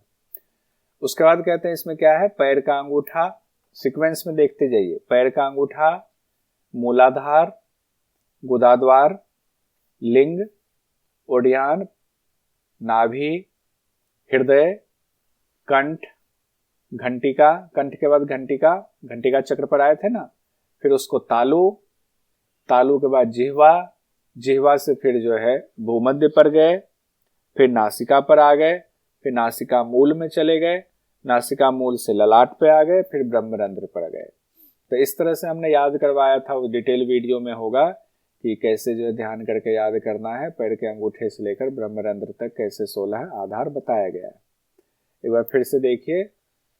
पहला है पैर का अंगूठा, क्रिया कहा गया तेजोमय स्वरूप का ध्यान करेंगे पैर के अंगूठे में, साधक की दृष्टि स्थिर हो जाती है, इसका फल बताया गया। मूलाधार कहा गया है, बाएं पैर की एड़ी से दबाना है मूलाधार को, अग्नि प्रदीप्त होती है। गुदाद्वार कहते हैं सिकोड़े फैलाएं गुदाद्वार को, अपान वायु स्थिर होती है इससे। किससे? गुदाद्वार फैलाने सिकोड़ने से। आप इसको मूलबंद अश्विनी मुद्रा भी कह सकते हैं। मेढ्र आधार यानी कि लिंग कहा गया है, लिंग का संकोचन करना। तो यहाँ पर क्या होता है? ब्रह्मा विष्णु और रुद्र ग्रंथि का भेदन होता है मेढ्र आधार पर, अगर आप सिद्धि पा लेते हैं। लिंग के ऊर्ध्वमुख होने से वीर्य स्थिर होता है, वज्रोली मुद्रा से संबंधित है। ओडियान कहा गया है, ओडियान पर नियंत्रण होता है, मलमूत्र कम होने लगता है। उसके बाद नाभि आधार की बात है, इसको नभ्याधार भी कहते हैं। नाभि पर ध्यान कर ओंकार का उच्चारण करें। नाभि या नभ्याधार, उड्डयनाधार, हृदयाधार, कंठाधार, ऐसे भी आ सकता है आपको। तो हृदय हो गया नाभि पर ध्यान, ओंकार का उच्चारण करेंगे तो क्या होगा, चित्त का नाद में लय हो जाता है। हृदय है सातवां आधार, प्राण को स्थिर करें इसमें, हृदय में हृदय कमल विकसित होता है। आठवां आधार है कंठ, कहा गया ठोड़ी को कंठमूल में लगाए और इरा पिंगला में वायु प्रवाह इससे स्थित हो जाता है। नौवां है घंटिका, जिह्वा के आगे के भाग को लगाएंगे, जिह्वा के आगे के भाग को घंटिका में लगाएंगे, अमृत का श्राव होता है। उसके बाद कहा गया तालु, 10वां तालु, जिह्वा को चालन दोहन क्रिया से लंबा कर छिद्र में ले जाए। जिह्वा को चालन दोहन क्रिया करेंगे, फिर लंबा हो जाएगी जिह्वा, तो उसको छिद्र में ले जाएंगे। उससे क्या होगा, साधक पूर्ण स्थिर हो जाता है, जड़ समाधि की सिद्धि होती है। या जड़ मतलब अब उनकी सभी इंद्रियां जो है स्थिर हो जाती है। जिह्वा कहा गया है 11वां आधार है जिह्वा, जिह्वा मूल में जीव के अग्रभाग को लगाए। जिह्वा मूल में जीव के अग्रभाग को लगाने के लिए कहा गया है, सभी रोग दूर हो जाते हैं। भूमध्य कहा गया है, चंद्रमंडल का ध्यान करेंगे, भूमध्य पर तन मन शीतल होता है। 13वां जो आधार है नासिकाग्र कहा गया, नाक के अगले भाग पर ध्यान लगाना है, मन एकाग्र होता है, चंचलता दूर होती है। नासिका मूल की बात आई है, नासिका मूल में दृष्टि स्थिर करें, 6 महीना होते होते प्रकाश पुंज दिखता है। 15 है ललाट, प्रकाश पुंज पर ध्यान करें ललाट में तो वह तेजस्वी हो जाता है। और 6ठा आधार है ब्रह्मरंध्र, गुरु के दोनों चरणों का ध्यान करें, आकाश के समान पूर्ण हो जाता है। ये फल बताया गया है। अब आ सकता है किस आधार से तीनों ग्रंथि का भेदन होता है, तो मेढ या लिंगाधार कहा गया है। क्वेश्चन देखिए, अभी लेटेस्ट जो एग्जाम हुआ था आपका 4 सितंबर वाला, उसमें क्या क्वेश्चन पूछा गया था, सिद्ध सिद्धांत पद्धति ग्रंथ के अनुसार शारीरिक आधारों को नीचे से ऊपर क्रम में लिखिए। तलवाधारे, घंटिकाधारे, ओड्यानाधार, हृदयाधार और यहाँ नास्याधार हिंदी में दिया गया था, जबकि इंग्लिश में नाभ्याधार दिया गया था। तो हम लोगों ने सोचा कि इसको चैलेंज किया जाए, लेकिन आपको शुरुआत में ही लिखा रहता है कोई विवाद हो तो इंग्लिश वाले को हम सही मानेंगे, तो इंग्लिश वाला भी जरूर पढ़ लीजिएगा, एक बार को नजर डाल लीजिएगा। नभ्याधार, अगर नभ्याधार हम यहाँ डालते हैं तो पहला वाला ऑप्शन सही होता है। इसमें सीक्वेंस में नीचे से ऊपर के क्रम में अगर दे तो यहाँ ओडियान पहले होगा, उसके बाद नभ्याधार नाभि वाला हो जाएगा, उसके बाद आ जाएगा हृदय, पहुंच गए हृदयाधार हो जाएगा, फिर घंटिकाधार हो जाएगा, फिर कहा गया है तलवाधार, तालु वाला स्थान का। तो इस तरह से पहला ऑप्शन उस हिसाब से हमारा सही होगा इंग्लिश में होने की वजह से। अब यहाँ पर 16 आधार हमने देख लिया, क्वेश्चन भी देख लिया कैसे पूछा जाता है। अब 3 लक्ष्य की चर्चा की गई है सिद्ध सिद्धांत पद्धति में। कौन सा हम लोग उपदेश पढ़ रहे हैं, पहला है, दूसरा है, कौन सा उपदेश पढ़ रहे हैं, तीसरा पढ़ रहे हैं, क्या पढ़ रहे हैं? दूसरा पिंड विचार। पिंड विचार, पिंड विचार है दूसरा उपदेश। दूसरे उपदेश में अब 3 लक्ष्य की चर्चा है, अंतर लक्ष्य, बहिर्लक्ष्य और मध्यम लक्ष्य। अंतर लक्ष्य में 5 लक्ष्य की चर्चा की गई है, बहिर्लक्ष्य में 9 लक्ष्य की चर्चा की गई है, मध्यम लक्ष्य में 11 लक्ष्य की चर्चा।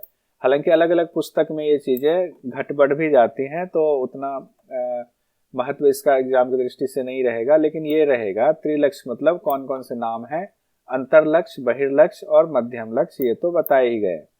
अब आगे हम लोग इसको डिटेल में ना देख करके आगे बढ़ते हैं। मध्यम लक्ष्य भी हो गया। हाँ, व्योम पंचक में आते हैं। इसी में व्योम पंचक भी बताया गया है द्वितीय उपदेश में ही, पिंड विचार में ही कहा गया आकाश, पराकाश, महाकाश, तत्वाकाश, सूर्याकाश। ये याद करना पड़ेगा, आकाश से सूर्य तक कैसे पहुंचे, आकाश, पराकाश, महाकाश, तत्वाकाश, सूर्याकाश।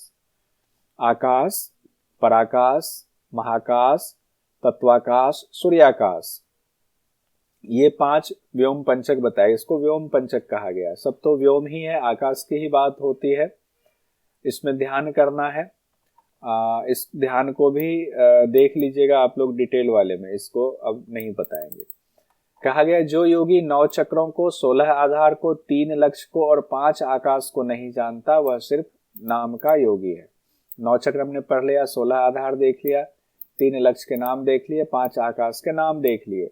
इसको जो नहीं जानता है वो सिर्फ नाम का योगी है, ये कहा गया है पिंड विचार में, यानी द्वितीय उपदेश में। क्वेश्चन देखिए, सिद्ध सिद्धांत पद्धति में कितने आकाश की चर्चा है? 5 आकाश की। आकाश, पराकाश, महाकाश, तत्वाकाश, सूर्याकाश। आपम तसु, आपम तसु, ये निमोनिक लिखा था, खैर, सिद्ध सिद्धांत पद्धति में कितने लक्ष्य की चर्चा है? 3 लक्ष्य की। त्रय लक्ष्य की चर्चा किस अध्याय में है? द्वितीय अध्याय में। गोरख संहिता में देखिए 2 लक्ष्य की चर्चा की गई थी, अंतर लक्ष्य और बहिर्लक्ष्य, जो हम लोगों ने पिछली क्लास में पढ़ा था। अब द्वितीय अध्याय में ही अष्टांग योग की चर्चा है, यम नियम आसन प्राणायाम प्रत्याहार धारणा ध्यान समाधि। अब यहाँ से क्वेश्चन पूछा जा सकता है, यम किसको कहते हैं, नियम किसको कहते हैं? देखिए, यम कहा गया है शांति, इंद्रियों पर विजय, आहार निद्रा, ठंडी वायु, तीव्र धूप पर विजय, इसको यम कहा गया है। यम में क्या है? शांति, इंद्रियों पर विजय, आहार पर विजय, निद्रा पर विजय, ठंडी वायु, तीव्र धूप पर विजय, यम कहा गया है। नियम में क्या कहा गया? मन की वृत्तियों पर नियंत्रण, एकांत में रहना, संगति से दूर, मतलब भीड़ भाड़ से दूर, उदासीनता, राग द्वेष से बिल्कुल अलग, लोभ मोह का अभाव, संतुष्टि और गुरु पर पूर्ण विश्वास। जब ये गुण आप विकसित करते हैं तो नियम की सिद्धि होगी। आसन में कहा गया है अपने सत्यचित स्वरूप में विद्यमान होना ही आसन है। अपने सत्यचित स्वरूप में विद्यमान होना आसन है। आसन में 3 आसन बताए गए हैं, स्वस्तिक आसन, पद्मासन, सिद्धासन। सिद्ध सिद्धांत पद्धति हम लोग पढ़ रहे हैं। इनमें से किसी एक में एकाग्र होकर बैठना। उसके बाद प्राणायाम के बारे में क्या कहा गया? प्राण की स्थिरता, रेचक, पूरक, कुंभक, स्थान विशेष में श्वास स्थिर करना, ये प्राणायाम के 4 लक्षण बताए गए हैं। क्या 4 लक्षण हैं? रेचक, पूरक, कुंभक 3 तो है ही, उसके अलावे स्थान विशेष में श्वास स्थिर करना, प्राण स्थिर करना, प्राणायाम के 4 लक्षण बताए गए। प्रत्याहार में क्या कहा गया? आत्मा के घोड़े को विषयों से लौटा लेना प्रत्याहार है। विकारों को दूर करना भी कहा गया है। उत्पन्न हो रहे विकारों की निवृत्ति होती है, विकार दूर करेंगे। धारणा है, धारणा में कहा गया वह आत्मा अंदर और बाहर एक ही है। अपने स्वरूप को ही अंतःकरण में आप स्थापित करें। जो भी भाव उत्पन्न हो उसे निराकार आत्मा में ही आपको अनुभव करना है। मन को दीपक की लौ की तरह पूर्ण स्थिर करें। उसका धारणा का भी उपाय बता दिया। अब ध्यान में, ध्यान क्या कहा गया? अद्वैत भाव रखना ही ध्यान है, कि मैं और परमात्मा, आत्मा और परमात्मा, जीवात्मा और परमात्मा एक ही है, अलग नहीं है। अद्वैत भाव रखना ही ध्यान है। चित्त में जो कुछ भी भाव है वही आत्मा है। चित्त में जब जो कुछ भी ज्ञान का विषय होता है वह सब उसका ही स्वरूप है, ऐसी भावना जब आप करते हैं और उसके साथ साथ सभी प्राणियों में संभाव जब आप रखते हैं तब आपका ध्यान में माना जाएगा। ध्यान का अभ्यास कर रहे हैं तो ये गुण आपको विकसित करना चाहिए, अद्वैत भाव वाला। समाधि, अब ध्यान के बाद अंतिम अवस्था अष्टांग योग की समाधि है। अंतःकरण में सभी तत्वों की सम अवस्था आपकी दृढ़ हो जाती है। मन क्रियाहीन हो जाता है और पूर्ण रूप से मन स्थिर हो जाता है। वो भी बिना प्रयत्न के पूर्ण रूप से स्थित होता है। ध्यान में आपको प्रयत्न करना पड़ता है, यहाँ आपको प्रयत्न की जरूरत नहीं है। मन क्रियाहीन हो गया हुआ है, यही समाधि की अवस्था है। समाधि का लक्षण यही है। सिद्ध सिद्धांत पद्धति में योग के कितने अंगों की चर्चा है? तो 8 अंगों की चर्चा है। अष्टांग योग की चर्चा किस अध्याय में है? पिंड विचार में ही है। कितने आसनों की चर्चा है? 3 आसन बताए गए हैं, स्वस्तिक आसन, पद्मासन और सिद्धासन। द्वितीय अध्याय यानी पिंड विचार भी कंप्लीट हुआ। पिंड विचार के बाद आता है पिंड का ज्ञान यानी पिंड संविद की चर्चा आती है। पिंड संविद है तृतीय अध्याय हमारा। सिद्ध सिद्धांत पद्धति का तृतीय अध्याय हम लोग देख रहे हैं, जो है पिंड संविद। कहा गया है पिंड संविद में शरीर ही ब्रह्मांड है, संपूर्ण विश्व है। जो योगी इस रहस्य को जानता है वही पिंड ज्ञानी है। किस रहस्य को? शरीर ही ब्रह्मांड है, संपूर्ण विश्व है यही शरीर, यानी कि शरीर ब्रह्मांड और संपूर्ण विश्व है, यानी कि ब्रह्मांड की स्थिति शरीर में ही है। और सबका आधार कच्छप है, जिसका स्थान पैर के तलवे में है। शरीर कैसे टिका हुआ है? कच्छप रूपी पैर के तलवे पर टिका हुआ है। और इस शरीर में क्या क्या बताया हुआ है, क्या ज्ञान आपको होगा? तो शरीर में 7 पाताल है, 21 ब्रह्मांड है जिसे लोक भी कहा गया। 21 लोक आपके शरीर में, हमारे शरीर में है। 7 द्वीप हमारे शरीर में मौजूद हैं। शरीर के तरल पदार्थों में 7 समुद्र मौजूद हैं। 9 द्वार में 9 खंड मौजूद हैं। इसी शरीर में 8 पर्वत मौजूद हैं। 9 नदियां भी इसी में मौजूद हैं। 27 नक्षत्र भी मौजूद हैं। 12 राशियां भी मौजूद हैं हमारे शरीर में। 9 ग्रह भी मौजूद हैं और 15 तिथियां भी मौजूद हैं। शरीर में मौजूद 7 पाताल कौन कौन है उसको एक बार नाम देख लेते हैं। पढ़ के आप आए होंगे, रिवीजन हो जाएगा। कहा गया पांव के अंगूठे में पाताल लोक है, अंगूठे के अग्रभाग में तलातल लोक है, पैर के ऊपरी भाग में महातल लोक है, टखने यानी गुल्फ में आपका रसातल है, सुतल पिंडली में है, घुटने में आपका वितल है और जंघा में कहा गया है अतल लोक है। सातों पाताल के देवता कौन है? रुद्र देवता। रुद्र देवता के अधीन सातों पाताल हैं। शरीर में जो क्रोध रूपी एक भाव आता है वही कालाग्नि रुद्र है। तो ये किसकी वजह से होता है? सात पाताल की वजह से, उनकी देवता की वजह से होता है। अब 21 ब्रह्मांड की चर्चा की गई है जिसमें कहा गया है भूलोक गुदा में है, भुवलोक लिंग में है और स्वर्गलोक भू भुव स्व। भूलोक, भुवलोक, स्वर्गलोक। तो गुदा में, लिंग में, नाभि में तीनों के देवता इंद्र बताए गए हैं। उसके बाद महलोक, जनलोक, तपलोक आप लोगों ने पढ़ा हुआ है ये योग उपनिषद में। महलोक मेरुदंड में है, जनलोक मेरुदंड के छिद्र में है, महलोक मेरुदंड के मूल में है, जनलोक मेरुदंड के छिद्र में है और तपोलोक मेरुदंड के नाल में है। चारों के और सत्यलोक मूलाधार में है। चारों के देवता ब्रह्मा भगवान को कहा गया है। अब आगे कौन कौन से लोक कहे गए हैं? पेट में विष्णु लोक, हृदय में कहा गया है रुद्र लोक। अब इसमें लोक भी है, लोक के कौन देवता, उसके क्या कार्य है वो भी लिखा हुआ है, तो उतना आप नहीं पढ़ेंगे। वक्षस्थल में ईश्वर लोक, कंठ मूल में सदाशिव लोक, कंठ के बीच में नीलकंठ लोक, तालु द्वार पर शिव लोक, लंबिका मूल में भैरव लोक, लंबिका मध्य में महासिद्ध लोक, ललाट मध्य में अनादि लोक, भावों पर कुल लोक, शंखनारी के ऊपर नलिनी स्थान पर अकुलेश लोक, ब्रह्मरंध्र में परब्रह्म लोक, ऊपर के कमल सहस्रार में अपर लोक, त्रिकूट स्थान में शक्ति लोक कहा गया। यानी आपके देखिए शरीर में सारे लोक हैं, इतने देवता हैं। कुछ गलत करेंगे तो ये देवता फिर सजा भी देंगे आपको। जिन लोकों की बात की गई है ये हमारी साधारण बुद्धि से बहुत ऊपर की बात है। गुरु के अनुग्रह से ही हमारी चेतना इन आंतरिक लोकों को देखने में, उनका साक्षात्कार कर पाने में समर्थ हो पाती है, ऐसे नहीं हो पाती। अभी हम लोग सिर्फ और सिर्फ एग्जाम की दृष्टि से एक नजर मार रहे हैं। शरीर रूपी पिंड का आधार किसे कहा गया है? ऊपर हमने पढ़ा कच्छप को। कच्छप का स्थान कहाँ कहा गया? पैर के तलवे में। सिद्ध सिद्धांत पद्धति के मुताबिक इस पिंड में कितने पाताल हैं? 7 पाताल। सिद्ध सिद्धांत पद्धति के मुताबिक 7 पाताल के देवता कौन है? रुद्र कहा गया है।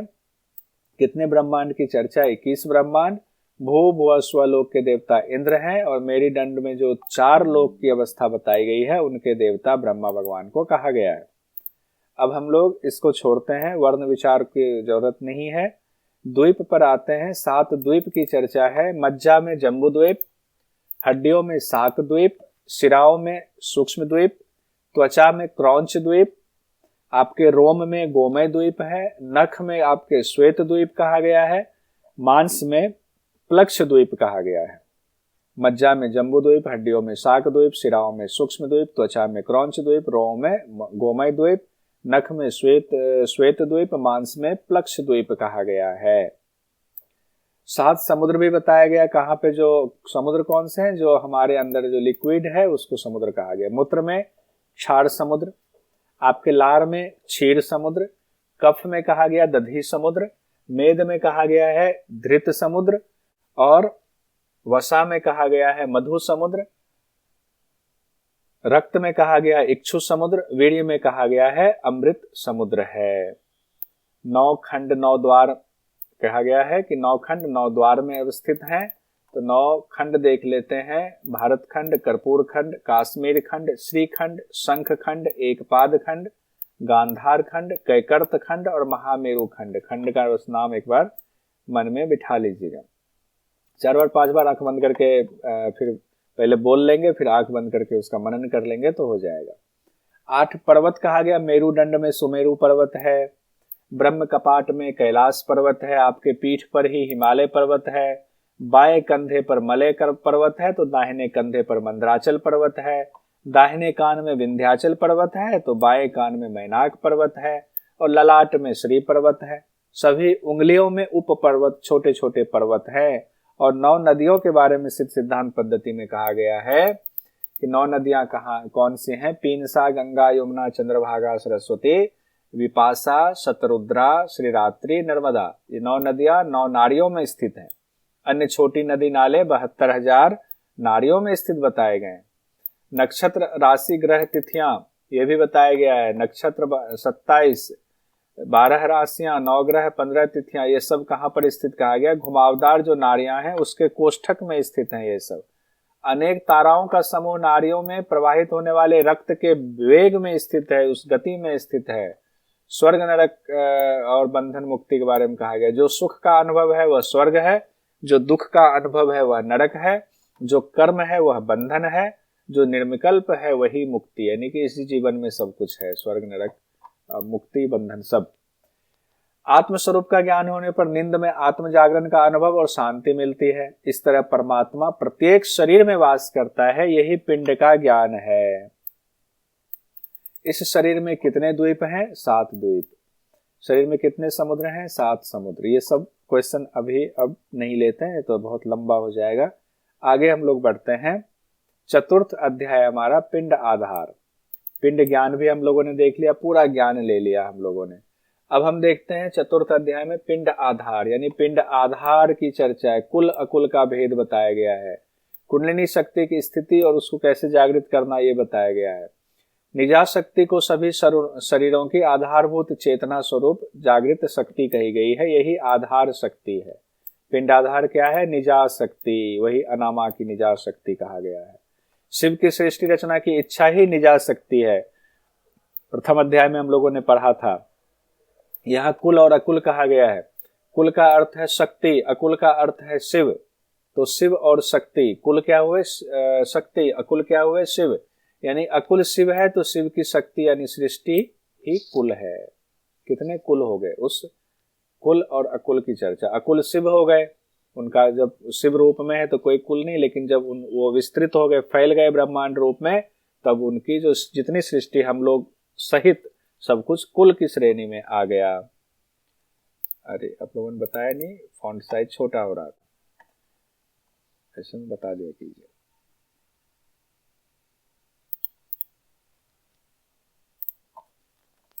प्रलय की स्थिति में कुल शक्ति अकुल शक्ति में लय हो जाता है। जो कुल शक्ति अभी फैला हुआ विस्तारित है वो अकुल शक्ति में चला गया, यानी शक्ति जो है शिव में समाहित हो जाता है। शक्ति को ही कुल कहा गया और शिव को ही अकुल कहा गया है। कुल शक्ति हमेशा अकुल में मिलने को तत्पर रहती है, बस एक रास्ता मिलने की जरूरत है। प्रलय के समय कुल अकुल में लय होने के बाद निजा शक्ति के रूप में शेष रह जाता है, यानी अनामा के रूप में शेष रह जाता है। परम शिव की शक्ति कभी लुप्त नहीं होती है, सृष्टि की स्थिति में भी वह चराचर पदार्थों के रूप में अंदर व्यक्त रहती है। प्रलय के वक्त फिर शिव शक्ति का समरस होने पर वह एक ही शेष रहता है। अब आते हैं कुंडलिनी शक्ति के बारे में कहा पढ़ना है। तो जब योगियों की कुंडलिनी जागृत होती है तो उसे पिंड सिद्ध कहा जाता है। आपने अपने पिंड को सिद्ध कर लिया है। सामान्यतः कुंडलिनी के 2 प्रकार बताए गए। कौन कौन से? प्रबुद्ध और अप्रबुद्ध। प्रबुद्ध मतलब जागी हुई कुंडलिनी, अप्रबुद्ध मतलब सोई हुई कुंडलिनी। सिद्ध सिद्धांत पद्धति के कौन से अध्याय में ये बात कही गई है? चतुर्थ अध्याय में कही गई है। चतुर्थ अध्याय का नाम क्या है बताइए? चतुर्थ अध्याय का नाम पिंड आधार। बहुत बढ़िया। सोई हुई कुंडलिनी चिंतन क्रिया प्रपंच से पूर्ण होती है, इसीलिए इसे कुटिला कहा जाता है। हम लोगों के अंदर जो कुंडलिनी है वो कुटिला है, क्योंकि हम लोग प्रपंच में लगे हुए हैं। ये पाना है, वो पाना है, इधर अच्छा बुरा सब में लगे हुए हैं। और कार्य के हिसाब से कुंडलिनी के 3 भेद बताए गए, अधः शक्ति, मध्यमा शक्ति, ऊर्ध्व शक्ति। सामान्यतः 2 भेद हम लोगों ने देखा कि जगह है कि नहीं जगह है, और कार्य के हिसाब से 3 भेद। अधः शक्ति बाहरी इंद्रियों के व्यापार में लगी शक्ति को कहते हैं अधः शक्ति। मध्या शक्ति कहते हैं कुंडलिनी जागृत होने के बाद जब जीवात्मा को अपने स्वरूप में अवस्थित करने में समर्थ हो गई है तो मध्या शक्ति हो गई। ऊर्ध्व शक्ति कहते हैं जब यह कुंडलिनी शक्ति अखंड स्वरूप परमात्मा यानी शिव का साक्षात्कार कराने वाली होती है, उसे ऊर्ध्व शक्ति के रूप में जाना जाता है कुंडलिनी को। जब अधः शक्ति संकुचित हो जाती है, अर्थात इंद्रियों के अपने अपने विषयों को भोगने के सारे व्यापार हम बंद कर देते हैं, तब जाकर के मध्य शक्ति जागती है। तब जीवात्मा अपने स्वरूप में स्थित हो जाता है। और जब अखंड स्वरूप परम शिव का साक्षात्कार हो जाता है, यानी शिव से वो जीवात्मा मिल जाता है, तब योगी को परम पद की प्राप्ति होती है। ये कुंडलिनी की ऊर्ध्व शक्ति होती है। ये पूरा कथा कहानी आप लोग पहले जितने हैं उसमें पढ़ चुके हैं, तो इसको समझने में दिक्कत आपको नहीं हो रही होगी। कुंडलिनी जागरण के लिए योगी क्या करते हैं कहा गया, ये सारा कुछ जब आप समझ गए तो इन्हीं वजहों से योगी जन पहले क्या करते हैं, अधः शक्ति के आकुंचन अर्थात उसके प्रभाव को कम करते हुए उसे पूरी तरह समाप्त करने में लगे रहते हैं। क्योंकि जो कुंडलिनी का अधः शक्ति वाला गुण है, यानी कि इंद्रियां जो इधर उधर लगी हुई हैं उसको खत्म करना। तो कैसे करते हैं? कहा गया आकुंचन मूल बंध की क्रिया से करते हैं।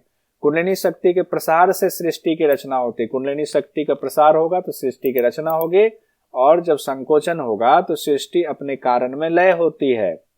तो यहाँ से मूलाधार योगियों का जो है देखिए बहुत बड़ी वो चीज है। तो हम लोगों को भी अश्विनी मुद्रा का अभ्यास करते रहना चाहिए।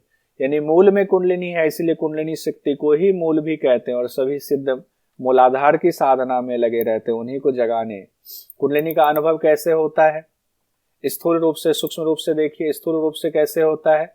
सामान्य सभी मनुष्य इसे जानते हैं, आप हम सब जानते हैं। किन्हीं का माइक खुल गया, बंद कीजिए। हमें विषयों में बांध कर रखती है स्थूल रूप से, तो सबके जानने में आता है। अभी हम सब कुछ जान रहे हैं, सब कुछ है, तो सोचिए हमारी कुंडलिनी जो है ये क्या है? स्थूल रूप से है। और सूक्ष्म रूप से कहा गया जो बाह्य अनुभूतियों में मुग्ध होता है, जो बाह्य अनुभूतियों में मुग्ध होता है वह उस सूक्ष्म रहस्य को कभी नहीं जान पाता है।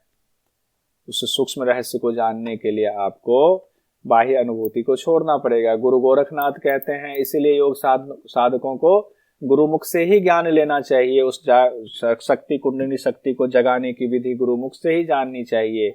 उसके अलावा कोई और अवस्था नहीं है, तभी आप सर्वोच्च स्थिति तक पहुंच सकते हैं, अन्यथा नहीं पहुंच सकते हैं।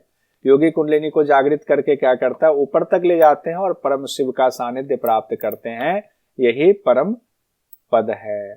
तो सिद्ध सिद्धांत पद्धति में कुंडलिनी शक्ति की चर्चा किस अध्याय में है? चतुर्थ अध्याय में। चतुर्थ अध्याय का नाम क्या है? जल्दी से फटाफट बताइए। चतुर्थ अध्याय का नाम पिंडाधार। सभी पिंड की आधार शक्ति किसे कहा गया है? निजा शक्ति को, पिंडाधार। सृष्टि की रचना कुल की श्रेणी में आएगा या अकुल की श्रेणी में? बताइए। कुल की श्रेणी में। प्रलय के दौरान कुल का लय कहाँ होता है? अकुल में। सिद्ध सिद्धांत पद्धति के मुताबिक योगी कुंडलिनी जागरण के लिए कौन सा बंध लगाते हैं? मूल बंध लगाते हैं। शक्ति के रूप में कुंडलिनी के कितने भेद बताए गए? 3 भेद, अधः, मध्य और ऊर्ध्व। कुंडलिनी के किस रूप का अनुभव सभी लोगों को होता है? तो स्थूल शक्ति का अनुभव। कुंडलिनी के किस रूप का अनुभव सिर्फ योगियों को होता है? सूक्ष्म शक्ति का अनुभव। कुंडलिनी की मध्यमा शक्ति से क्या होता है? जीवात्मा अपने स्वरूप में अवस्थित होती है, मध्यमा शक्ति से कहा गया है। और कुंडलिनी की ऊर्ध्व शक्ति का फल क्या है? परम पद की प्राप्ति।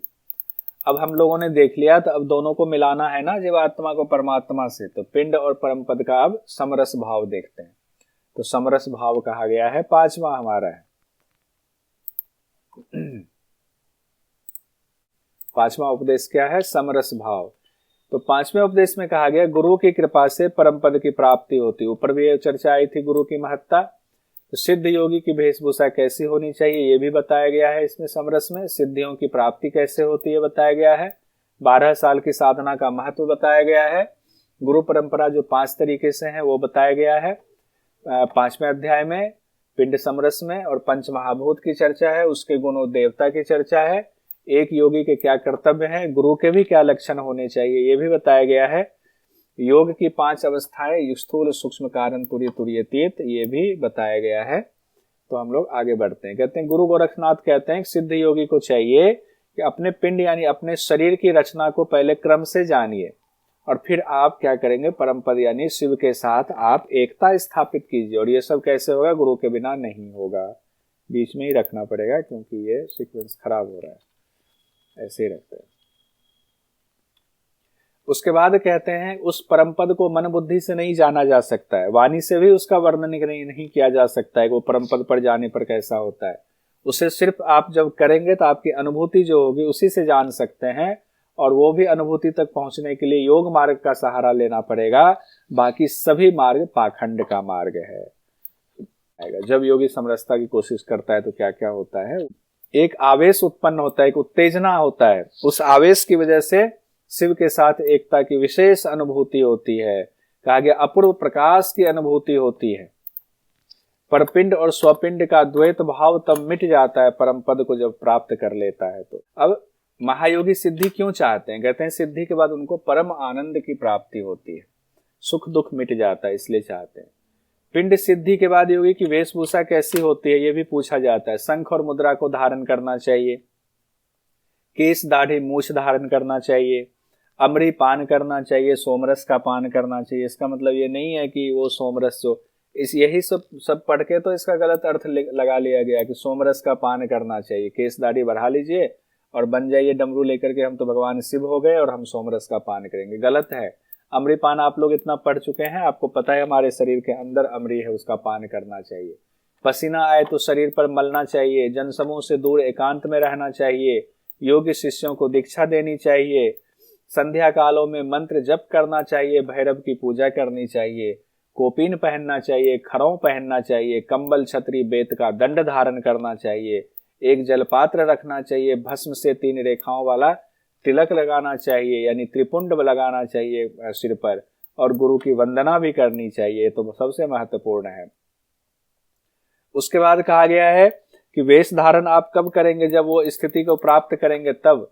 सिर्फ वेश धारण करने से परम पद की प्राप्ति नहीं होती। आज हम सोचे हमने पढ़ लिया वेश धारण हम कर लेते हैं तो हमें परम पद की प्राप्ति हो जाएगी, ऐसा नहीं है।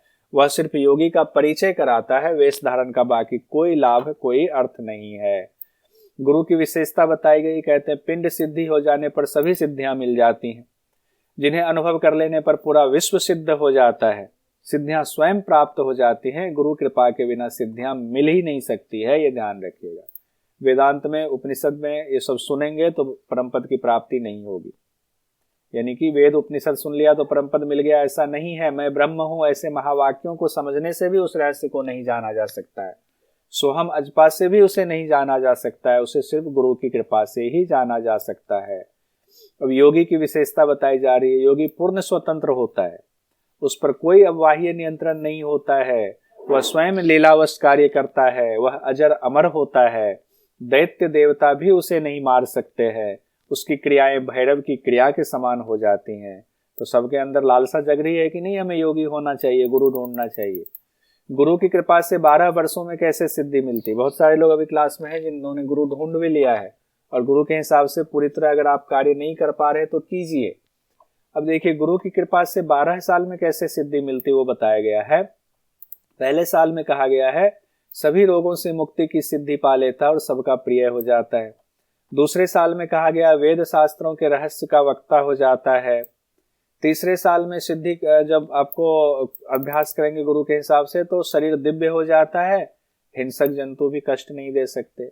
चौथे साल में पहुंचेंगे तो भूख प्यास निद्रा सर्दी गर्मी के कष्टों से मुक्ति मिल जाती है, दूर के शब्द सुनने की क्षमता आ जाती है। 5वें साल में कहा गया वाक सिद्धि आ जाती है, परकाया प्रवेश की क्षमता आ जाती है।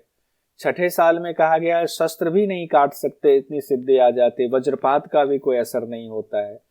7वें साल में कहा गया वायु के समान वेग वाला हो जाता है, पृथ्वी के आधार की जरूरत नहीं होती है। 8वें साल में कहा गया अष्ट सिद्धि मिल जाती है, 8वें साल में अष्ट सिद्धि। 9वें साल में कहा गया है वज्र के समान दृढ़ हो जाता, आकाश विचरण की क्षमता आ जाती है। और 10वें साल में कहा गया वायु से भी अधिक तीव्र गति वाला हो जाता है। 11वें साल में कहा गया पूर्ण सर्वज्ञ अनंत सिद्धियों से युक्त हो जाता है। और 12वें साल में तो वह शिव के समान निर्माण और संहार करने में समर्थ हो जाता है। किसका निर्माण संहार करेंगे? अपने ही सृष्टि का निर्माण संहार करेंगे ना, दूसरे का थोड़ी करेंगे।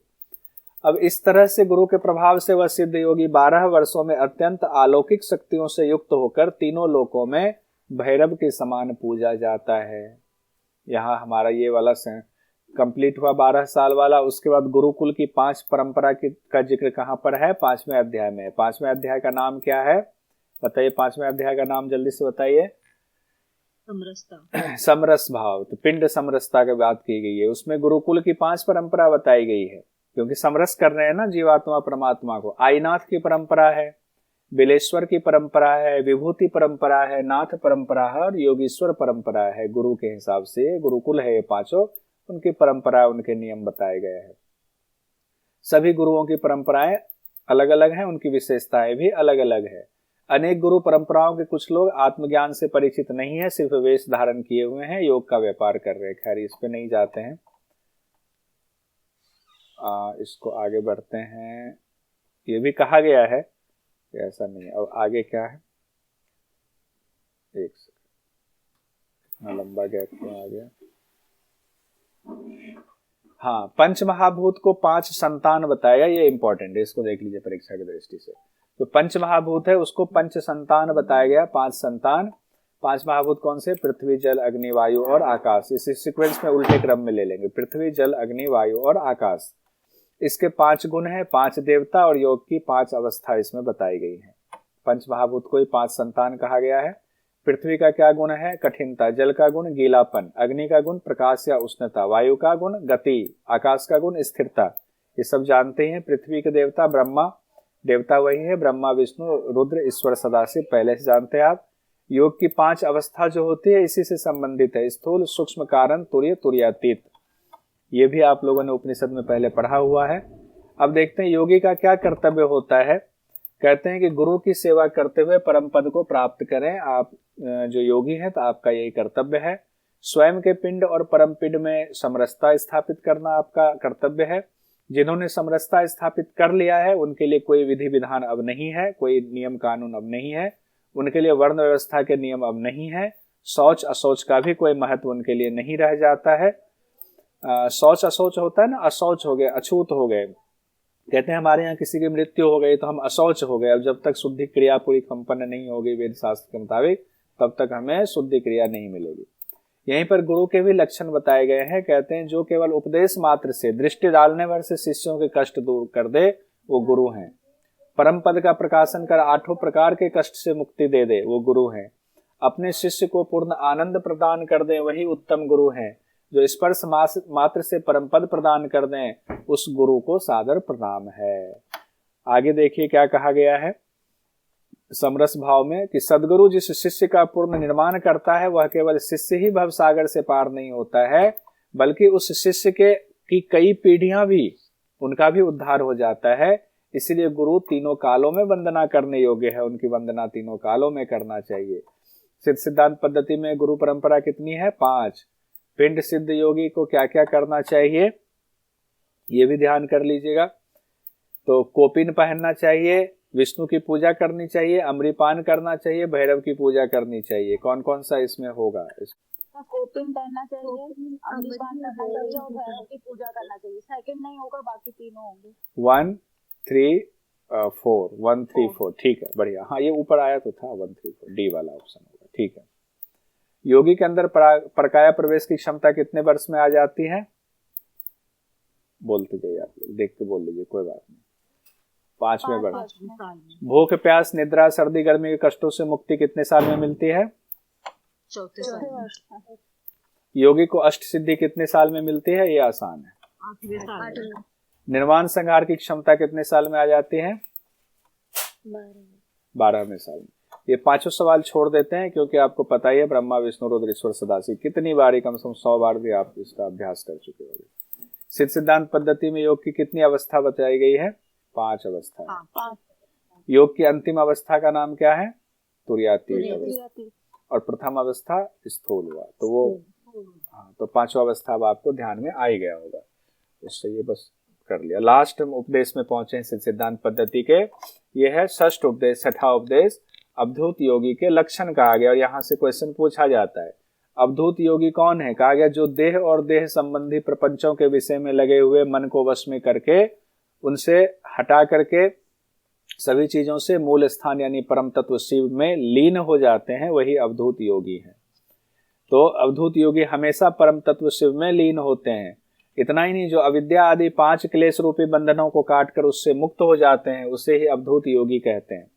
जो लंगोट पहनते हैं, खप्पर का भिक्षा पात्र रखते हैं, पूर्ण रूप से प्रसन्न रहते हैं, जो शंख धारण करते हैं, पर ब्रह्म में लीन रहते हैं, जिन्होंने ज्ञान में पादुका धारण कर रखी है, मृग चर्म धारण कर लिया हुआ है, जो कुंडल और रुद्राक्ष की माला धारण करते हैं, जो कुंडल चित प्रकाश और परम आनंद के प्रतीक हैं, रुद्राक्ष इंद्रियों के प्रति आकर्षण का अभाव दिखाते हैं, आकर्षण नहीं है किसी चीज के प्रति, रुद्राक्ष वगैरह लिया हुआ है लेकिन उसके प्रति आकर्षण नहीं है। हम लोग क्या करते हैं, रुद्राक्ष की माला पहनते तो टी शर्ट के ऊपर पहनते दिखाने के लिए, देखो हमने रुद्राक्ष पहना हुआ, उनके प्रति आकर्षण का अभाव दिखाता है। जो सामान्य लोगों की परवाह न करते हुए खुद यानी आत्म प्रदेश में ही स्थिर रहते हैं, मानो एकांत में है, वही अवधूत योगी। वो सबके साथ रहते हुए भी एकांत में रह सकते हैं।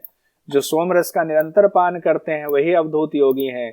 जो कभी भोगी के समान, कभी योगी के समान, कभी पिशाच के समान, कभी वस्त्र के, कभी बिना वस्त्र के, कभी राजा सा व्यवहार करते हैं, कभी गुरु के समान व्यवहार करते हैं, यानी एकदम मस्त मौला मदमस्त रहते हैं, वही योगी अवधूत योगी के लक्षण कहे गए। अवधूत योगी के बारे में ये बात भी कहा गया, चारों आश्रमों में एक साथ वो रहते हैं, यानी ब्रह्मचर्य, गृहस्थ, वानप्रस्थ और सन्यासी चारों आश्रमों में एक साथ वास करते हैं। कैसे? ब्रह्मचर्य में कहा गया जो ब्रह्म ज्ञानी होकर ब्रह्म में ही विचरण करता है वह ब्रह्मचारी है, यानी अवधूत योगी है। गृहस्थ कहा गया जिस योगी ने की नित्य पूर्णता गृहिणी है और अचल आकाश जिसका घर है, जो इन दोनों में निवास करता है वो गृहस्थ है, तो वो नित्य पूर्णता भी उन्होंने प्राप्त कर ली और अचल आकाश में वो हमेशा स्थिर रहते हैं, तो गृहस्थ भी है। वानप्रस्थ क्या हुआ? जो आत्मज्ञान रूपी प्रकाशमयी अंतःकरण रूपी वन में प्रस्थान कर लेते हैं, तो वो आत्मज्ञान रूपी अंतःकरण के वन में प्रवेश कर लेते हैं, वही वानप्रस्थी है, यानी अवधूत योगी है। मृग के समान वन में निवास करने से कोई नहीं हो जाता है अवधूत योगी, वानप्रस्थी नहीं हो जाता है कि हम जंगल में चले गए तो वानप्रस्थी हो गए, ऐसा नहीं है। सन्यासी के बारे में कहा गया जिनके अंतःकरण में जीवात्मा पिंड और परमात्मा पिंड का समरस बना रहता है वही सन्यासी हैं। तो सन्यासी कौन हुए? अवधूत योगी ही सन्यासी हो सकते हैं, सन्यासी का वस्त्र धारण करने से हम सिर्फ सन्यासी नहीं होते हैं। इस तरह से अवधूत योगी चारों आश्रमों में एक साथ अवस्थित रहते हैं। उसके बाद कहा गया अवधूत योगी त्रिदंडी होते हैं, 3 दंड धारण करते हैं। सन्यासियों का एक समूह 3 दंड धारण करता है, यानी कि कहा जाता है, गुरु देते हैं कि आपकी क्षमता 3 दंड वाली है, 1 दंड वाली है, 2 दंड वाली है, उसमें क्षमता के हिसाब से उनको दंड धारण कराया जाता है। तो कहते हैं सन्यासियों का एक समूह होता है जो 3 दंड धारण करता है, जिसका अर्थ होता है कि माया, अंतःकरण, मन आदि को वश में कर लिया हुआ है। जिन्होंने मन को नियंत्रित कर लिया उनको एक दंडी कहा जाता है, सिर्फ मन को नियंत्रण में किया है तो एक दंडी। अवधूत योगी के लिए शैव, तापस, पाशुपात, काल, मुख, लिंगधारी, निर्माणी, कापालिक, महाव्रती, साक्य उपासक शब्द का इस्तेमाल किया जाता है। यानी कि अवधूत योगी को क्या क्या कहा जाता है, उनके और नाम क्या है? शैव, तापस, पाशुपत, काल, मुख, लिंगधारी, निर्वाणी, कापालिक, महाव्रती, शाक्त उपासक शब्द का इस्तेमाल किया जाता है। उसके बाद आया हुआ है मोक्ष को देने वाले पंच मकार की चर्चा आई है। पंच मकार या शाक्त के लक्षण कहेंगे, 5 मोक्ष को देने वाले हैं। क्या है 5 मकार? मध्य, मुद्रा, मीन, मांस और मैथुन। मध्य, मुद्रा, मीन, मांस और मैथुन। मध्य कहा गया साधना के फलस्वरूप विकसित पूर्ण ज्ञान को उसी में मस्त रहना मध्य है। मध्य का मतलब यहाँ नहीं है शराब। मुद्रा कहा गया, मुद्रा का अर्थ है विवेक। मीन का अर्थ है माया और मांस का अर्थ है जीव का मन भक्षण करना, यानी मन का ही विलय कर देना मांस कहा गया है। मैथुन का अर्थ है स्वपिंड का परम पिंड में समरस कर देना। ये पंचमाकार जो है मोक्ष देने वाला है, 5 चीज में अवस्थित रहिए।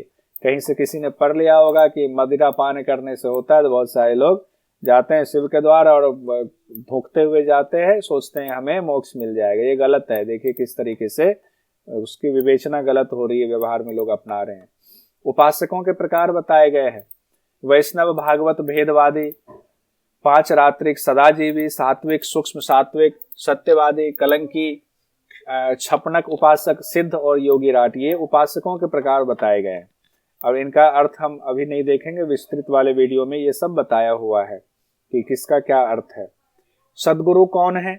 जो योगी विभिन्न मत दर्शन के ब्रह्म विषयक चिंतन का समन्वय करते हुए उपदेश करते हैं, वही सद्गुरु हैं। वह अवधूत सद्गुरु ही सबके आदरणीय है। सद्गुरु कौन होंगे? अवधूत योगी के बारे में कह रहे हैं। अद्वैत वेदांती अनेक प्रकार के रूखे तर्क करते हैं, यानी उनकी बुद्धि तीव्र माया से ग्रस्त है।